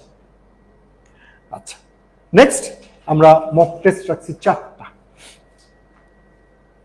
ফুল সিলেবাসের উপরে, যেটা পরীক্ষার আগে আগে আপনারা সেখানে পেয়ে যাবেন। মোটামুটি 20 দিন আগে থেকে মক টেস্ট শুরু হয়। মক টেস্টে যদি 200-তে 140 পান তাহলে কনফার্ম চান্স, যদি 130-এর উপরে পান তাহলে চান্স পাওয়ার সম্ভাবনাটা অনেক বেশি। ম্যাট্রিক্সে যে মক টেস্ট হয় সেটা এতটুকু পর্যন্ত বলা যেতে পারে। তবে হ্যাঁ, 120-25 পাইছে তারাও চান্স পাইছে, পায় না যে তা না। 140 তো হাইয়েস্ট মার্ক, এটা চান্স পাবেনই আপনি, ব্যাপারটা এরকম। 130 হইলে এটা মোটামুটি একটা হ্যাঁ চান্স পাচ্ছে। তখন সেক্ষেত্রে চলে আসে আপনি আসলে কোন সাবজেক্টে পরীক্ষা দিচ্ছেন। আপনি গাণিতে দিচ্ছেন হয়তো, সেটা যদি 140 পান তাহলে আপনি চান্স পাবেন। গাণিতে এখন আপনি দিচ্ছেন, আপনি হয়েছেন 128-30, তাহলে কিন্তু খুব টাফ। কিন্তু সেটা যদি আবার ফিজিক্যাল মেডিসিন হয় তাহলে কিন্তু আপনি সেক্ষেত্রে আবার টিকে যাবেন। ওই সাবজেক্টের একটা ভ্যারিয়েশন কিন্তু সেই জায়গাতে আছে। সো কন্টিনিউশন যদি আপনার পড়াশোনার এই বছরের শুরু থেকে যদি শেষ পর্যন্ত থাকে, আপনি যে সাবজেক্টে দিবেন ওই সাবজেক্টে চান্স পাবেন। এটা আমি আপনাকে লিখে দিব যদি আপনি কন্টিনিউশনটা ঠিকভাবে করতে পারেন। নেক্সট, এই যে পরীক্ষা অনেকে দিতে আসে মক টেস্ট, এটা খুব ইম্পর্টেন্ট। মক টেস্ট দিতে আসে, আপনি প্রিপারেশন ভালো, আপনি জানেন ভালো, কিন্তু পরীক্ষার হলে গিয়ে দেখা গেছে লাস্ট 10 মিনিটে আপনি বাকি 30টা আপনি চান্স পাবেন না কখনো। আপনি যদি 5-6টা প্রশ্ন আন্দাজে দাগায় দিয়ে আসেন, আপনি চান্স পাওয়া থেকে বাইরে চলে গেলেন। আপনাকে সেই 3 ঘন্টার মধ্যে সম্পূর্ণ টোটাল 200 নাম্বারের পরীক্ষা ঠিকভাবে দাগায় আসতে হবে, এবং প্রতিটা স্টেমের মেরিট বিবেচনা করে। আপনি দেখা গেল মাঝখানে ভেজাল লাগতেছে কিছু, তাড়াতাড়ি ট্রু ফল দিয়ে সামনে চলে যায়, এইটা না। টাইম ম্যানেজমেন্ট এটা না। টাইম ম্যানেজ হলো যে কোশ্চেনটা আছে 5টা স্টেম আপনি আপনার সেই স্টেমের মেরিট অনুযায়ী বিবেচনা করে ট্রু ফলস দাগাইছেন কিনা। অনেক সময় দেখা যায় আপনি কোশ্চেন বুঝতেছেন না, আমরা কি করি, কোশ্চেন বুঝতেছেন না, ঠিক আছে না, আপনি স্টেমটা পড়লেই কিন্তু বুঝে যাবেন যে আসলে, যদি আপনি পড়াশোনার মধ্যে থাকেন বুঝে যাবেন যে আসলে সে কি চাইছে। অনেক সময় প্রশ্ন বুঝি না, স্টেম পড়ে আমি বুঝে যাচ্ছি যে প্রশ্নটা কি চাচ্ছে। এইভাবেই কিন্তু আরেকজনের সাথে আপনি ডিফারেন্স করে ফেলতে পারবেন, এবং এই ধারাবাহিকতা মেনটেন করে আপনি পরীক্ষার হলে আরো কিছু টিপস আছে, আমরা পরীক্ষার সময় সেগুলো আলোচনা করব, অসুবিধা নেই। দেন আমরা ম্যাট্রিক্সের কিছু ম্যাটেরিয়ালের মধ্যে যদি যাই, এবার আসবো আমরা কিভাবে আসলে পড়াশোনাটা করবেন। এখানে একটু লিখি। প্রথমেই হলো একটা ক্লাস, একটা ক্লাস করলেন। এবার আসি লেকচার শিট। লেকচার শিটটা আপনি 12 ঘন্টা ক্লাস করার পরে পড়বেন, 12 আওয়ার্স। দেখা গেছে যে আপনি 6 ঘন্টা পড়ার পরে আপনি একবার পড়ে ফেলছেন, বা 7 ঘন্টা পড়ার পরে পড়ে ফেলছেন, মনে করছেন যে 5 ঘন্টা বাইসে গেছে, না, আপনি সেটা আবার পড়বেন। এক একজনের পড়ার মানে মাথায় ধারণ করার সময় তো এক এক রকম। আপনার মনে করেন যে 3-4 ঘন্টা হয়ে গেছে, আপনি সেটা আরো 3 থেকে 4 বার পড়বেন। এমন ভাবে পড়তে হবে যাতে 2 মাস 3 মাস পরে হইলেও আপনি সেটা আবার রিক্যাপ করতে পারেন, সেজন্য 12 ঘন্টা। এরপরে ম্যাট্রিক্সের 8 ভলিউমের একটা বই আছে, ম্যাট্রিক্স 8 ভলিউমের একটা বই আছে। মনে করেন আজকে নিউপ্লাসিয়া, সে 8 ভলিউম বই থেকে নিউপ্লাসিয়া চ্যাপ্টারটা বাইর করবে, বাইর কইরা এইটা পড়তে হবে প্রায় 7 আওয়ার্স। সেখানে গিয়ে দেখবেন আপনি লেকচার শিটের অনেক কিছু সেখানে পাইতেছেন, ক্লাসের অনেক কিছু পাইতেছেন, আবার কিছু এক্সট্রা ইনফরমেশনও সেখানে পাইতেছেন। ঠিক আছে, তাহলে এই গেল। এরপরে কি করবেন, কুইক রিভিশন, যেটা previous question solve, previous question যেগুলো আছে এটা সলভ করবেন। 3 থেকে 4 ঘন্টা লাগবে এটা সলভ করতে। ওটাতে প্রিভিয়াস আসছে, এই প্রশ্ন তো আপনার কাছে নতুন, কারণ আপনি তো জানেন না। দেখবেন আপনি ক্লাস করার পরে, আপনি লেকচার শিট পড়ার পরে, আপনার ম্যাট্রিক্সের 8 ভলিউমের সেই নিউপ্লেসিয়া পড়ার পরে আপনি এই কোশ্চেনগুলো সলভ করতে পারেন কিনা। যদি দেখেন যে হ্যাঁ স্ট্রিমগুলো আপনি বুঝতেছেন, আপনি পারতেছেন, তখন বুঝবেন যে হ্যাঁ আমার বোঝাটা হচ্ছে। দেন আমরা একটা দেই, টেক্সট বই হিসেবে আমরা দেই হলো খালেক স্যারের বইটা। খালেক স্যারের রবিন্স খোলার দরকার নাই ওইভাবে, কারণ রবিন্সের সবকিছুই আমি শিটের মধ্যে আনছি, যেটা যেটা ইম্পর্টেন্ট রবিন্সের সবকিছু আমি ক্লাসের মধ্যে নিয়ে আসছি। তাহলে খালেক স্যারের বই থেকে আপনি এখন বুঝে গেছেন কোন টপিক ইম্পর্টেন্ট, কোনটা ক্লাসে, কোনটা ইম্পর্টেন্ট টপিক, কোনটা 8 ভলিউমের সেই ইম্পর্টেন্ট টপিক কি বিষয় বুঝে গেছেন। খালেক স্যারের বই থেকে জাস্ট ওই ইম্পর্টেন্ট টপিকগুলো একবার একটা রিভিশন দিবেন, দ্যাটস ইট। ওখান থেকে মুখস্থ করে ফেলতে হবে ব্যাপারটা এরকম না, জাস্ট একবার একটা লাইন পড়বেন, যেটা খুব ইম্পর্টেন্ট মনে হবে সেটা লাল সবুজকারী মার্কা দিয়ে একটু দাগায় রাখবেন।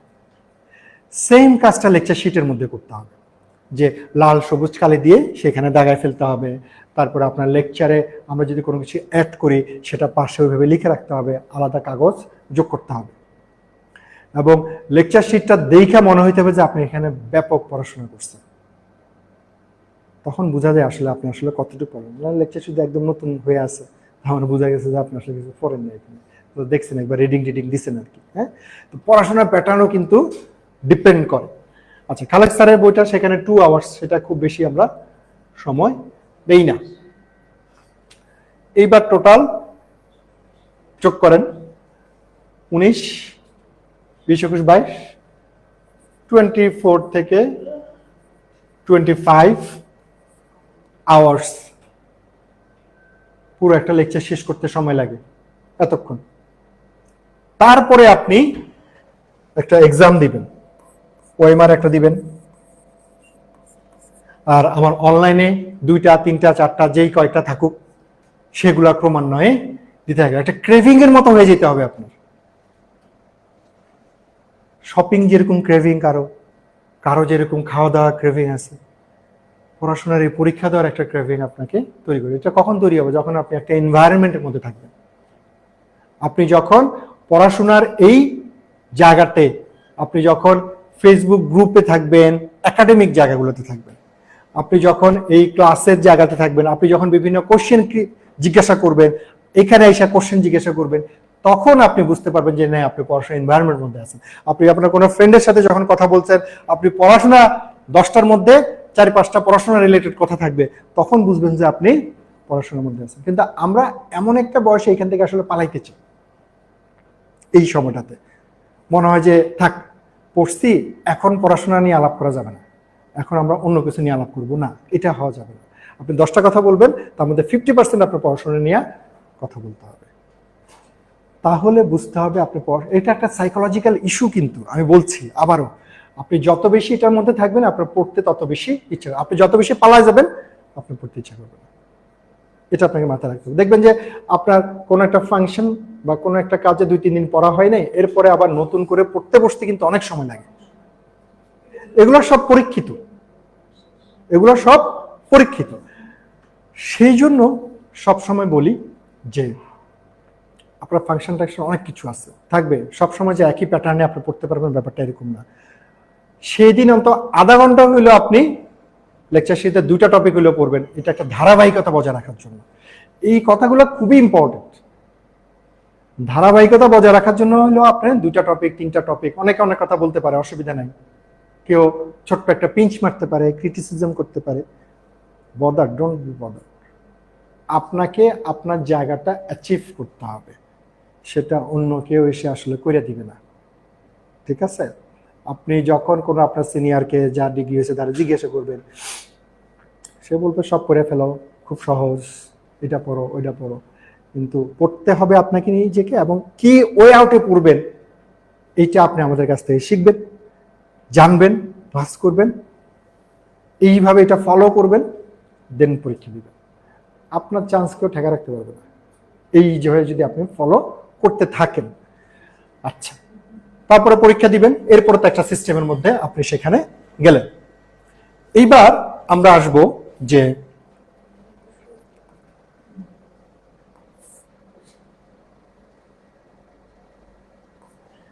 এবার আমরা আসব, আপনি এই যে 25 ঘন্টা যেটা বললাম, একটা ক্লাসের থেকে যারা এই যে জানুয়ারিতে শুরু করছেন, একটা ক্লাসের থেকে আরেকটা ক্লাসের দূরত্ব বা পড়াশোনার সময়টা একটু বেশি, তাহলে যারা মার্চ এপ্রিলে শুরু করছেন তাদের সময়টা তাহলে আর একটু কমে আসবে। ব্যাপারটা তো এরকম। যারা অফলাইনে ক্লাস করছেন, সপ্তাহে একটা ক্লাস হয়, তাহলে মাঝখানে 6 দিনের মতো একটা সময় পাচ্ছেন, তাহলে কিভাবে আসলে ইউটিলাইজ করবেন? প্রথমে আমি ডে এর একটা হিসাব দিই। ডে, একদিনে আপনি আসলে কিভাবে পড়াশোনা করেন? এখন অফিস করতেছেন, চাকরি করতেছেন, স্বাভাবিকভাবে এটা করতে হবে। আচ্ছা, দুটা প্যাটার্নে হইতে পারে। একটা হলো আপনি অফিসের যান হয়তো 8টা 9টা, যে যেভাবে যান সমস্যা, ওটা আপনাকে একটু মিনিমাইজ করে নিতে হবে। তাহলে অফিসে যাওয়ার আগে আপনাকে 1 ঘন্টা পড়াশোনা করে যেতে হবে। তাহলে আপনি ঘুম থেকে যখন উঠেন তার সেটা 1 ঘন্টা আপনি মিনিমাইজ করবেন, এটা আপনাকে করতে হবে। তাহলে 1 আওয়ার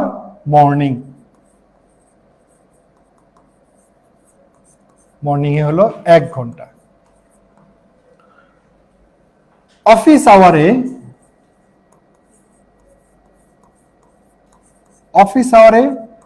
30 মিনিট করে 2টা সেশন আপনাকে করতে হবে। এখানে আপনি যারা লেকচারার তারা সময় পান, যারা এমও মেডিকেল অফিসার, কর্পোরেট হলে হয়তো সময় পাওয়া যায় না, কিন্তু কর্পোরেট না হলে 30 মিনিটের 2টা স্লট আপনি সেখানে পাবেন। 30 মিনিটে আপনি কঠিন কোনো পড়া পড়বেন না। 30 মিনিটে কি পড়বেন? আপনি টার্গেট করবেন 3টা টপিক পড়বো আমি, টার্গেট ওয়াইজ যাবে। 3টা টপিক যখন আপনার মাথায় থাকবে তখন কিন্তু আপনার এত কিছু লাগবে না। মনে করেন নিউপ্লাসে আপনি টার্গেট নেবেন, আমি এই 3টা টপিক শেষ করব। গ্রেডিং স্টেজিংটা দেখব, তারপরে আমি সেখানে মেটাস্টেজিসটা দেখব, আমি সেখানে সেটা দেখব। লেকচার শিটটা আপনার ব্যাগে থাকবে, চিকন শিট, ক্যারি করতে ঝামেলা নাই। তাহলে অফিস আওয়ারে 30 মিনিটের 2টা সেশনে 1 ঘন্টা পড়াশোনার একটা মেইন জায়গা হলো অফিস আওয়ারের পরে। অফিস আওয়ারের পরে আমরা টায়ার্ড থাকি, তাড়াতাড়ি বাসা চলে যেতে মন চায়, বা আদার্স কাজগুলো আমরা সেখানে করি। এটা খুব ইম্পর্টেন্ট। আপনি একটা এত বড় ডিগ্রি অ্যাচিভ করতে যাচ্ছেন, আপনাকে তো স্যাক্রিফাইস করতে হবে। আপনি কখন বুঝবেন আপনি ডিগ্রিতে চান্স পাওয়ার দিকে যাইতেছেন? তখনই যখন আপনার স্বাভাবিক জীবনযাপন হ্যাম্পার হচ্ছে। আপনি রেগুলার যদি স্বাভাবিক জীবনযাপনে আসেন, সকালে ঘুম থেকে উঠছি, অফিসে গেলাম, তাড়াতাড়ি বাসায় গেলাম, রান্না করলাম, বাচ্চা সামলাইলাম, অথবা ফাংশনে গেলাম, এক একজনের ভ্যারিয়াস এক কাজ, এইটাতে বুঝবেন যে আপনি আসলে ট্র্যাকে নাই। আপনি তখনই ট্র্যাকে আছেন যখন কলিগ বন্ধু বান্ধবী বলা শুরু, কিরে তুই সময় দিস না কেন, অনেক পরে ফেলতেছিস, আপনি সময়গুলো অ্যাডজাস্ট করতে পারতেছেন না, অনেক বেশি চাপ মনে হচ্ছে, ফ্যামিলি সবাই বলতেছে তুমি সময় দিতেছো না, বাসা ঝগড়াঝাটি লাগতেছে। তখন দেখবেন যে আপনি আসলে পড়াশোনার ট্র্যাকে আছেন। স্বাভাবিক অবস্থায় এত বড় ডিগ্রি একটাতে আপনি অ্যাচিভ করতে যাইতেছেন, স্বাভাবিক নর্মাল লাইফে এটা আসলে পসিবল না, ভেরি টাফ। তাহলে এখানে আসেন যে অফিস আওয়ারের পরে বাসায় চলে যাওয়া যাবে না। সেখানে অফিস আওয়ারের ভিতরে লাইব্রেরি হোক, ডিউটি রোস্টার রুম হোক, বা আদার্স একটা আপনার প্লেস নিজে ক্রিয়েট করে নেবেন। তাহলে সেটা কি হবে? অ্যারাউন্ড 2 থেকে 2.5 ঘন্টা আপনার সেখানে সময় দিতে হবে, 2 থেকে 2.5। এটা একটা বড় পার্ট।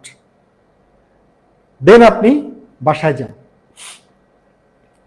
আপনার যদি 2:30টায় শেষ হয়, আমি মর্নিংটা হিসাব করছি, 2:30টায় শেষ হয়, তাহলে আপনি 5টার দিকে বাসায় চলে গেলেন, 6টার দিকে বাসায় পৌঁছাইলেন, 6টা থেকে 9টা 10টা পর্যন্ত আপনি বাসায় সময় দেওয়া, সবকিছু 3-4 ঘন্টা কিন্তু অনেক।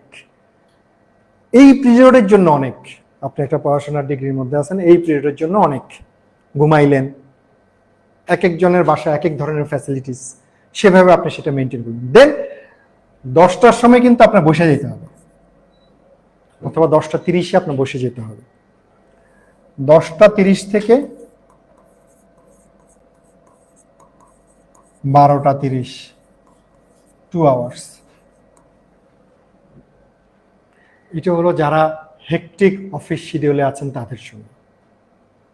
এখন ইন্ডিভিজুয়াল কিন্তু যদি আপনি আমার সাথে এরকম করতে বসেন, দেখবেন যে অনেক সময় আপনার বের হয়ে আসবে। এটা তো আমি গ্রসলি বললাম। এক একজন অফিস টাইম এক এক রকম, এক একজনের বাসার ফ্যাসিলিটিস এক এক রকম। আপনি সেখান থেকে কিন্তু সময় বের করে নিয়ে আসা, আমি আপনার দেখা দিব সময় বের করে নিয়ে আসা সম্ভব ইন্ডিভিজুয়াল যখন করবেন। তাহলে টোটাল কতক্ষণ আসলো? 2, 4, 5, 6, 6.3, 6.5 যদি এখানে আড়াই করি মানে 7 আওয়ার্স, 7 আওয়ার্স। চিন্তা করেন 7 আওয়ার্সের মধ্যে আপনার অফিস আছে, আপনার বাসায় 3, 4, 5 ঘন্টা সময় আছে। এই 7 ঘন্টা কিন্তু হেকটিক ডে এর মধ্যে।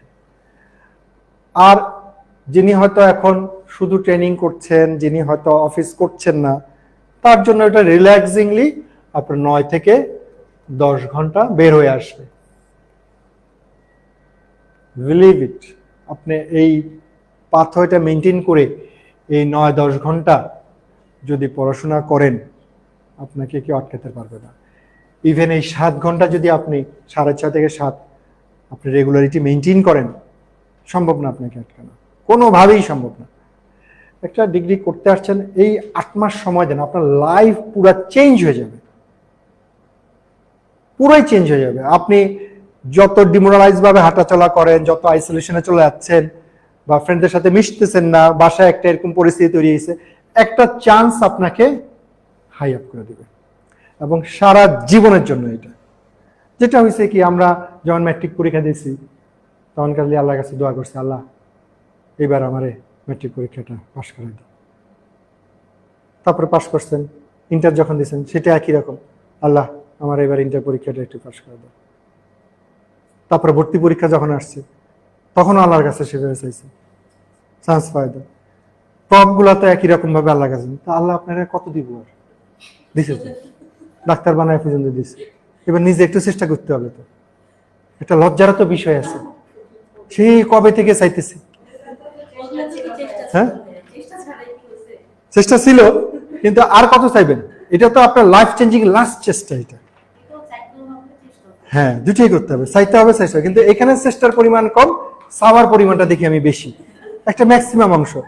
আমারে বলে ভাই সবচেয়ে কম পড়াশোনা কইরা আমি সময় পাই না, হ্যাঁ আমাকে এমন একটা ভাবে করেন যাতে আমি কার্ডিওলজিতে, গাইনিতে এইসব জায়গায়। কেমনে সম্ভব? তারা আমার কাছে এই হোপ নিয়ে আসে, কিন্তু তারা তো আমি এই হোপ দেখাতে পারি না। সে সব কিছু মেনটেন করে সে পড়াশোনার সময়ই পায় না বলে, কিন্তু তার ইচ্ছা, সারা জীবনের স্বপ্ন সে পোস্ট গ্রাজুয়েশন করবে। সেটা তো সম্ভব না। আপনাকে সেইভাবে একটা ক্রাইটেরিয়ার মধ্যে পৌঁছাইতে হবে। তাহলে আল্লাহর কাছে চাইবেন, চাওয়ার সাথে এই ক্রাইটেরিয়া আপনাকে সেভাবে ফুলফিল করতে হবে। আচ্ছা, এইবার আসি, খেয়াল করেন এই 7 ঘন্টা যদি হয়, 7 আওয়ার্স যদি হয়, হ্যাঁ 7 আওয়ার্স যদি হয়, একটা লেকচার শেষ করার জন্য কতক্ষণ সময় লাগতেছিল? 24 আওয়ার্স, মনে আছে? একটা লেকচার শেষ করার জন্য 24 ঘন্টা সময় লাগে, লেকচার শিট, আর্ট ভলিউম, 24 ঘন্টা। তাহলে আপনি যদি রেগুলার 7 ঘন্টা করে পড়েন, তাহলে ওই লেকচারটা শেষ করতে কয়দিন লাগে? 3.5 দিন, ধরে নিলাম 4 দিন। তাহলে কারণ 7 ঘন্টার মধ্যে অনেক সময় মিস হবে, 5 আওয়ার্স হবে, কোনোদিন 7-এর জায়গায় আপনি 9 করে ফেলতে পারবেন। তাহলে ধরে নিলাম 4 দিন আপনার একটা লেকচার, 1 লেকচার শেষ করতে 4 দিন সময় লাগে। ঠিক আছে, আপনার হাতে আরো 2 দিন সময় আছে কিন্তু, কারণ 7 দিন পর পর আপনি এখানে ক্লাস করতে আসেন, 6 দিন পর পর। মর্নিংটা যদি ক্লাস করেন, আপনি মনে করেন ইভিনিং নাইট আপনার ছুটি, হ্যাঁ ছুটি না, তাহলে এটাতে আপনি কি করবেন? আপনি এই সময়টা রিল্যাক্সিং ওয়েতে আপনি চিন্তা করবেন, আজকে যে ক্লাসটা করছেন গিয়েই আপনি, এটা বোনাস, আমি কিন্তু এটা বোনাস, আজকে গিয়েই ওই যা যা লেকচারে আছে লেকচার শিটটাকে সাজাবেন, কোথায় কি লিখতে হবে, কোথায় কি দাগাইতে হবে, এই ক্লাসটা কোন কোন টপিকগুলা একবার জাস্ট একটা থ্রোলি চেক আপ করবেন। 2 থেকে 2.5 ঘন্টা, বিকালে আপনি শপিং এ যান, দাওয়াতে যান, সবকিছু এটা একটা বোনাস টাইম। দুপুর থেকে এই রাত পর্যন্ত লেকচার শিটটাকে আপনি গুছাই ফেলবেন পড়ার জন্য।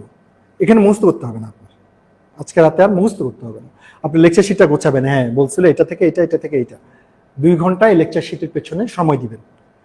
দেখবেন যে শনিবার থেকে আপনার পড়া দুর্দান্ত গতিতে আগাবে। তাহলে শনিবারে আপনার গিয়া বুঝতে হবে যে আপনি কি করবেন, কইয়া করবেন। আপনি যখন কোনো একটা ফাংশনে যান, আপনি ড্রেস ম্যাচিং করতে করতে তো 2 ঘন্টা চলে যায়। আর্মিদের কিন্তু এটা নাই, তাদের আগে থেকে সব সেট করা রেডি থাকে, সে যাবে ড্রেসটা পরবে চলে যাবে। তাদের চুল কাটে রাখে, চুলের কোনো ঝামেলা নেই, ঠিক আছে, খুব ক্লিন কাট, অল্প সময়ে কিভাবে তারা। তো আপনি কি পড়বেন সেটা আপনাকে কিন্তু গুছিয়ে রাখতে হবে। তাহলে এই রিল্যাক্সিং টাইমটা বিকাল এবং রাত আপনি লেকচার শিটটা গুছাবেন। এই যে আমি এত কথা বলতেছি, কোন টপিকটাতে বেশি এমফাসিস সেগুলো স্টার দিবেন, কোন জায়গাতে বেশি সেটা আন্ডারলাইন করবেন, কোনটা এক্সট্রা কথা আছে সেটা পাশে লিখে রাখবেন। এইভাবে আপনি জিনিসগুলা গুছায় রাখবেন, ঠিক আছে। তাহলে 4 দিন, বাকি যে 2 দিন আছে 2 days, ভেরি ইম্পর্টেন্ট। এই 2 দিন আসলে কি হবে? এই 2 দিন তাহলে আমি যদি এখানে লিখি একটু, শনি, রবি, সোম, মঙ্গল, বুধ, বৃহস্পতি, শুক্র, ক্লাস এন্ড গুছানো। আপনি নিউপ্লাসিয়া যেহেতু ক্লাস, সো নিউপ্লাসিয়া নিয়ে এক্সাম্পলটা দিই। শনিবার নিউপ্লাসিয়া, রবিবার নিউপ্লাসিয়া, বুধবার নিউপ্লাসিয়া, বৃহস্পতিবার নিউপ্লাসিয়া, তারপর দিন এসে পরীক্ষা, শুক্রবারে এক্সাম, তারপরে পরীক্ষা। আপনি তো ক্লাসে আছেন, এক্সাম যাতে না দিতে হয় ঠিক আগ মুহূর্তে বা ক্লাস চলাকালীন, এই যে দূরে থাকার যে একটা টেন্ডেন্সি, মনে হয় যে না দিলে আমার লাভ। হ্যাঁ, ব্যাপারটা এরকম একটা অবস্থায় আমরা টানি টানি ধরে ধরে নিয়ে আসি। আপনি মনে করেন যে না দিলেই মনে হয় লাভ।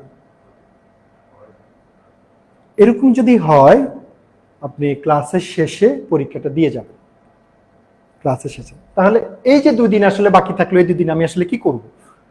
এই 2 দিন আপনি প্রিভিয়াস একটা লেকচার পড়বেন। এই 2 দিন যেটাতে আপনি দুর্বল, অ্যানাটমি দুর্বল, সেটা পড়বেন। ধরেন নিউপ্লাসিয়া তো পুরাতন হয়ে গেল, নেক্সট ক্লাস এটা পুরাতন হয়ে যাবে না, ধরলাম সেখানে একটা ফিজিওলজি বা কিছু একটা ক্লাস আসলো, আপনি নিউপ্লাসিয়াটা এই 2 দিনে পড়বেন, তখন প্রিভিয়াস একটা লেকচার, যাতে আপনি মার্চে যেটা ক্লাস করছেন যাতে ভুলে না যান। এই কন্টিনিউ প্যাটার্নে যখন আপনি প্রিভিয়াস লেকচারগুলো পড়া শুরু করবেন, দেখবেন যে আপনার মাথায় কিন্তু আস্তে আস্তে সেট হয়ে যাচ্ছে। এমন না আপনি সেই গাড়ি আগাইতেছেন তো আগাইতেছেন, ফেব্রুয়ারি মার্চে কি পড়ছেন, অগাস্ট সেপ্টেম্বর গিয়ে মনে নাই, এরকম যাতে না হয়। এই 2 দিন always previous lecture revision, previous lecture revision. তাহলে দেখা যাবে এই এক নিউপ্লাসিয়া লেকচারটা আপনার এই পুরো ডিউরেশনে 4 থেকে 5 বার পড়া হয়ে যাবে, পুরো ডিউরেশনে। এবং আরেকটা ইম্পর্টেন্ট কথা, প্রথমবার নিউপ্লাসিয়া পড়তে আপনার 24 ঘন্টা সময় লাগছে, 24 আওয়ার্স। আপনি যখন রিভিশনের সময় 2 দিন 2-3 সপ্তাহ পরে যখন রিভিশনের সময় আপনি নিউপ্লাসিয়া পড়বেন, আপনার এটা 12 ঘন্টা সময় লাগবে। আপনি যখন 3 মাস পরে আবার নিউপ্লাসিয়া টার্ন আসবে, আপনার সময় লাগবে হলো 5 থেকে 6 ঘন্টা। অর্থাৎ আপনি যে কোনো সোমবারে পুরো নিউপ্লাসিয়া পড়ে ফেলতে পারেন। এরপরে যদি সময় লাগে আপনার দেখবেন সেটা 2 ঘন্টার মধ্যে শেষ হবে। এটা হয়ে যাবে ওই অগাস্ট সেপ্টেম্বরের দিকে। 2 ঘন্টা দেখবেন যে আপনি দেখতেছেন, মাথায় মনে আছে, দেখতেছেন মনে আছে। এই প্যাটার্নে আপনাকে আসলেই যারা চান্স পাওয়ার জন্য ডিভোটেড যদি আগান, 100%, কোনো মিস হওয়ার কোনো সুযোগ নেই। প্রথমবার কোনো কারণে মিস হয়ে গেলে দ্বিতীয়বারে হয়েই যাবে, বিষয়ে কোনো সন্দেহ নেই।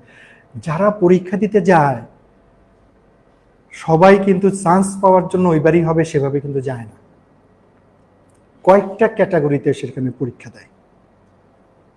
পরীক্ষা দেওয়া বের হওয়ার পরে দেখবেন যে অনেকে বলবে যে প্রশ্ন সোজা হয়েছে, তার মানে বুঝতে হবে হে কিছুই পারেনি। প্রশ্ন অনেক সোজা হয় না, সেখানে ক্রিটিক্যাল প্রশ্ন। এটা হলো একটা গ্রুপ। কারণ কেন মনে হয়েছে তার সোজা হয়েছে বলি, কারণ তার মনে হয়েছে সেখানে 20% এমন কিছু প্রশ্ন থাকে খুবই easy, adaptation type, hypertrophy, atrophy, 20%। তখন সে মনে করে হাই রে, আমি পড়ি নাই তাতেই আমি এত কিছু পারতেছি, যদি পড়তাম তাহলে তো আমার কেউ ঠেকা রাখতে পারত না। ঠিক আছে, তখন সে মনে করে যে প্রশ্ন মনে হয় সহজ, তার কাছে অনেক কিছু পরিচিত পরিচিত লাগে, কিন্তু অ্যান্সার সে পারে না, আসলে জানে না।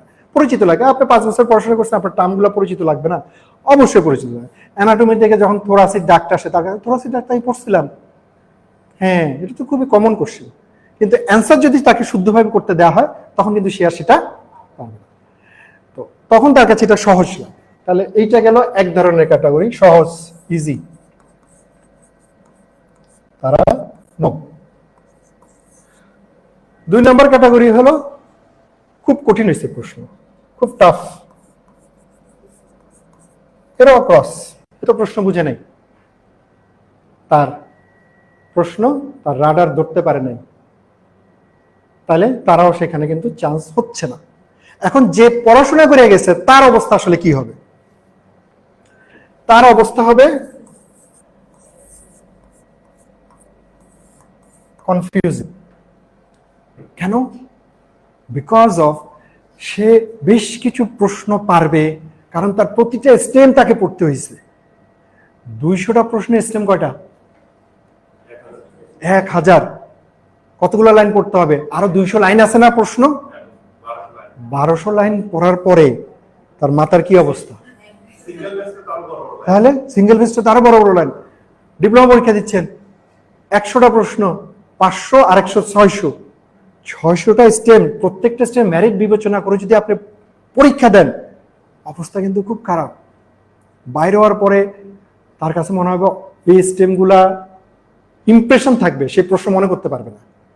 কিছু টপিক মনে করবে, পরে গিয়ে মনে হবে, তার কাছে মনে হবে হ্যাঁ বেশ কিছু স্টেম আমি কনফিডেন্ট, বেশ কিছু স্টেম আমি কনফিউজড আসলে কি হবে, আর কিছু স্টেম আমি আসলে পারি না। এই একটা যে আসলে পড়াশোনা করছে তার এরকম একটা অবস্থা থাকবে। 1200 আর 600 স্টেম মানে লাইন পড়ার পরে সে কখনো বিবেচনা করতে পারবে না, কারণ কোশ্চেন তো ট্রিকি হয়, যে এমন একটা অবস্থা। এবং এই ক্যাটাগরিটাই চান্স পায় পজিটিভলি। সে কনফিউজ থাকে পাবে কি পাবে না পাবে। দেখবেন যে সে হয়ে গেছে বিএমএ এর ফার্স্ট, সে হয়ে গেছে ডিএমসি, সে চিন্তা করছে আচ্ছা আমি এত দূর গেছি। প্রত্যেকে একই ধরনের ইমপ্রেশন দিয়ে যায়, যারা চান্স পেয়েছে আর কি, তাদের স্টেটমেন্ট মোটামুটি একই রকম থাকে, তবে সেটা 1-2 সপ্তাহ থাকে, তারপর আবার চেঞ্জ হয়ে যায়। আমি তো এগুলো পারতাম আসলে, খুব একটা পড়াশোনা করিনি। 1-2 সপ্তাহ, হ্যাঁ সব পারছিল। 1-2 সপ্তাহ তার রিয়েলিস্টিক যে ইমপ্রেশন, যে সে পরিশ্রম করছে এই বিষয়টা, কিছুদিন পর মনে হয় যে আরে কি করছিলাম, ওগুলো তো এমনিতেই পারা জিনিস, তোমরা এখনো পারো না কেন? হ্যাঁ এইটা পড়লেই তো হয়ে যায়, ওইটা পড়লেই তো হয়ে যায়। হ্যাঁ 2 সপ্তাহ পরে তার একটা ট্রিমেন্ডাস চেঞ্জ আসে। ঠিক আছে, তখন সে জুতা কিনে, হ্যাঁ এত পাইতাম, তাই মনে হয় এটা তো খুব ইজি, তোমরা পাইতেছো না কেন, কি হয়েছে? হ্যাঁ এরকম একটা বিষয় তার থাকে। মাটি দিয়ে হাতে, কেউ কেউ টুপুর দিয়ে হাতে, ব্যাপারটা এরকম। হ্যাঁ হ্যাঁ, আমরা তো দেখি বিএমইতে গেলে, ডিএমসিতে গেলে দেখি, তখন আবার অনেকে চিনে না, আমাদেরকেও চিনে না। হ্যাঁ অনেক চেঞ্জ, হ্যাঁ সিরিয়াসলি এরকম ঘটনা অনেক। ঠিক আছে, এরকম অনেক আছে। আবার অনেকে খুব কর্ডিয়াল একটা থাকে, আমার হয়তো ফেস আমি রিকগনাইজ করতে পারি, নাম হয়তো বলতে পারি না, কিন্তু ফেস আমি রিকগনাইজ করতে পারি। ভ্যারিয়াস কাইন্ড অফ মানুষ আছে। আমরা ডাক্তার, আমরা চিন্তা করি আমি একটা হেডম, আসলে কিন্তু ব্যাপারটা এরকম। ঠিক আছে, সব প্রফেশনে গুড ব্যাড মাঝারি সব কিছুই আছে, মানুষ, ঠিক আছে। সো ওই জায়গাটাতে আমি চিন্তা করি আল্লাহ যে যত বড় করে যাকে তত বিনয়ী হওয়া উচিত। এই বিষয়টা কারোর মধ্যে আছে, কারোর মধ্যে সেভাবে নাই। এটা আল্লাহ না চাইলে হবে না, সৃষ্টিকর্তা না চাইলে হবে না। যে যত বড় হবে তার তত বিনয়ী হইতে হবে, ঠিক আছে। এটাই সৌন্দর্য, এটাই পারস্পরিক সম্পৃক্ততা অনেক বেশি বাড়ায়। আচ্ছা, যাই হোক, তো এই হলো সিনারিও। আমরা এরপরে যাব, এখানে বুক লিস্টের বেশ কিছু জিনিস আছে যার মধ্যে আলোচনা আমি করছি। তো আপনাকে নেক্সট ম্যাট্রিক্স পয়েন্টের শিট, বুকশপ, হাতের বুকশপে ম্যাট্রিক্সের সব ধরনের পাওয়া যায়, এবং উত্তরার আরেকটা ব্রাঞ্চ আছে বুকশপের আর কি, সেখানেও আপনারা সেটা কালেক্ট করতে পারেন। আর এইটা হলো একটা রেসিডেন্সি অথবা এমফিল ডিপ্লোমা, সিলেবাস একই, লেকচারও একই, কন্টেন্ট লিস্টও একই। সো এইটা আপনার বাসায় প্রিন্ট করে রাখবেন অথবা অফিস থেকে কালেক্ট করবেন। তাহলে কি করতে হবে? এটা প্রিন্ট করার পরে আপনি নিওপ্লাসিয়াতে নিওপ্লাসিয়াতে আপনি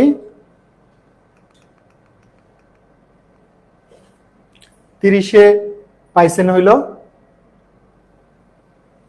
22, এটা পাশে লিখে রাখবেন। আরেকটা প্রশ্ন অনলাইনে দিচ্ছেন, সেখানে পাইছেন হইল 12, সেটাও লিখে রাখবেন। আরেকটা পাইছেন 26, প্রথমটা 12 হবে আসলে, তারপরে ধীরে ধীরে যাবে। যখন একটা এরকম প্যাটার্ন হইতে পারে, আবার দেখবেন যে সবগুলো 23, 24, 25, 26 পাচ্ছেন। পড়াশোনার আপনার সেটার উপর ডিপেন্ড করবে। তখন এটার একটা সবুজ কালি দিয়া টিক দিবেন যে হ্যাঁ, এগুলো আপনাকে কনফিডেন্স বাড়াবে যে কয়টা লেকচার আপনার আয়ত্তের মধ্যে আসছে। আপনি ভাইরোলজি দেখা যেতেছে 15, 16, 17, 18 এর উপর উঠতেছেই না, এটা লাল দিবেন, রেড দাগ দিবেন। কেন? ওই যে সপ্তাহে 2 দিন রাখছিলাম, সোমবার মঙ্গলবার প্রিভিয়াস লেকচার পড়ার জন্য, অথবা যেটাতে আপনি দুর্বল সেটা পড়ার জন্য, এইটা আপনাকে সেখানে হেল্প করবে। এই জায়গাগুলো সেখানে আপনাকে হেল্প করবে। প্রতিটাতে দাগা ভরে ফেলতে হবে যে আপনার নিজের অ্যাসেসমেন্টের জন্য আপনি একটা এনভায়রনমেন্টের মধ্যে আছেন কিনা সেটা বোঝার জন্য এই পিকচারটা খুব জরুরি, খুব ইম্পর্টেন্ট। কেউ করছেন, কেউ করেন না, কিন্তু এটা করতে হবে। এর পাশাপাশি আপনার একটা প্রবলেম বেসড খাতা থাকবে, প্রবলেম বেসড খাতা। এই খাতাটাই আপনি অফলাইনে নিয়ে আসবেন, এই খাতাটাই আপনি অনলাইনে যারা ক্লাস করছেন তাদের সাথে থাকবে। কি হবে এই খাতায়? খাতাটা হবে আপনি যখন ক্লাস করে বাসায় পড়তে যাবেন, আপনার মনের মধ্যে কিছু কোশ্চেন হয়তো উদয় হবে। কোশ্চেনটা হইতে পারে খুবই সিলি, কোশ্চেনটা হইতে পারে খুবই হয়তো চিন্তা করে এই কোশ্চেন করলে কেমন হয়, আসলে না হয় করা কি ঠিক হবে, বদার করবেন না, এটা লিখে রাখবেন সেখানে। ওই কোশ্চেনের জন্য দেখা যাবে আপনার কনসেপ্টটা ক্লিয়ার হইতেছে না, ওই কোশ্চেনটা আপনি সেখানে লিখে রাখবেন, খাতায় লিখবেন। অফলাইনে যদি হয় আপনি এসে জিজ্ঞাসা করবেন, কারণ আমাদের মেন্টর তো ফিক্সড, এই মেন্টরকে আপনি পাবেন, আমারও পাবেন, মুশফিকরেও পাবেন, তাজিনরেও পাবেন, নাজলারেও পাবেন, কোনো না কোনো ক্লাসে পাবেন। খাতা তো আপনার সাথেই আছে, এবং প্রতিটা ক্লাস মিনিমাম 100 টাইমস নিচ্ছে, সে সব জানে কোথায় কি আছে। আপনি মনে করেন আজকে নিউক্লিয়াসের ক্লাসে আমাদের সেল ইঞ্জিন জিজ্ঞেস করেন, পারবো না? এবং প্রত্যেকেই আমরা চেষ্টা করছি যে সাবজেক্ট পড়ায় সেই সাবজেক্টের কোর্সে আছে বা কোর্স শেষ করে ফেলছে, সেটা সম্পর্কে ওস্তাদ, অসুবিধা নেই, আপনি তাকে সেই কোশ্চেনগুলো জিজ্ঞাসা করবেন, সে আপনাকে সময় দিবে, সমস্যা নেই।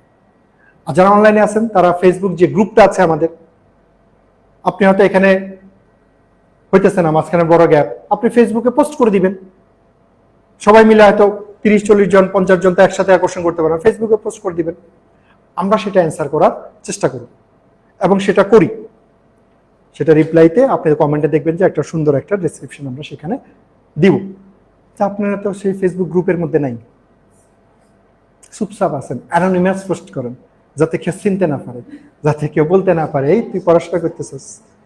হ্যাঁ, ঠিক আছে, এত দিকে তো আপনি চোখ দিতে পারবেন না, আপনাকে গোলটা অ্যাচিভ করতে হবে। ওই যে যেটা বললাম, আপনি কখন বুঝবেন যে আপনি পড়াশোনার মধ্যে আছেন? যখন আপনি বলবে এই তুই খুব পড়াশোনা করতেছিস। ছোট ছোট ছোট ছোট কিছু পিঞ্চ থাকে, হ্যাঁ, ছোট ছোট কিছু থাকে, এই বাক্যগুলোই আপনাকে ইন্সপায়ার করবে, এটাকে আপনাকে দমায় দিবে না, এটা ইন্সপায়ার করে। আপনি দেখবেন প্রতিবার পরীক্ষার পরে যখন আপনি ফেল করেন তখন আপনার মধ্যে একটা জিদ কাজ করে, আমি পুরা সব ফাটাই ফেলবো।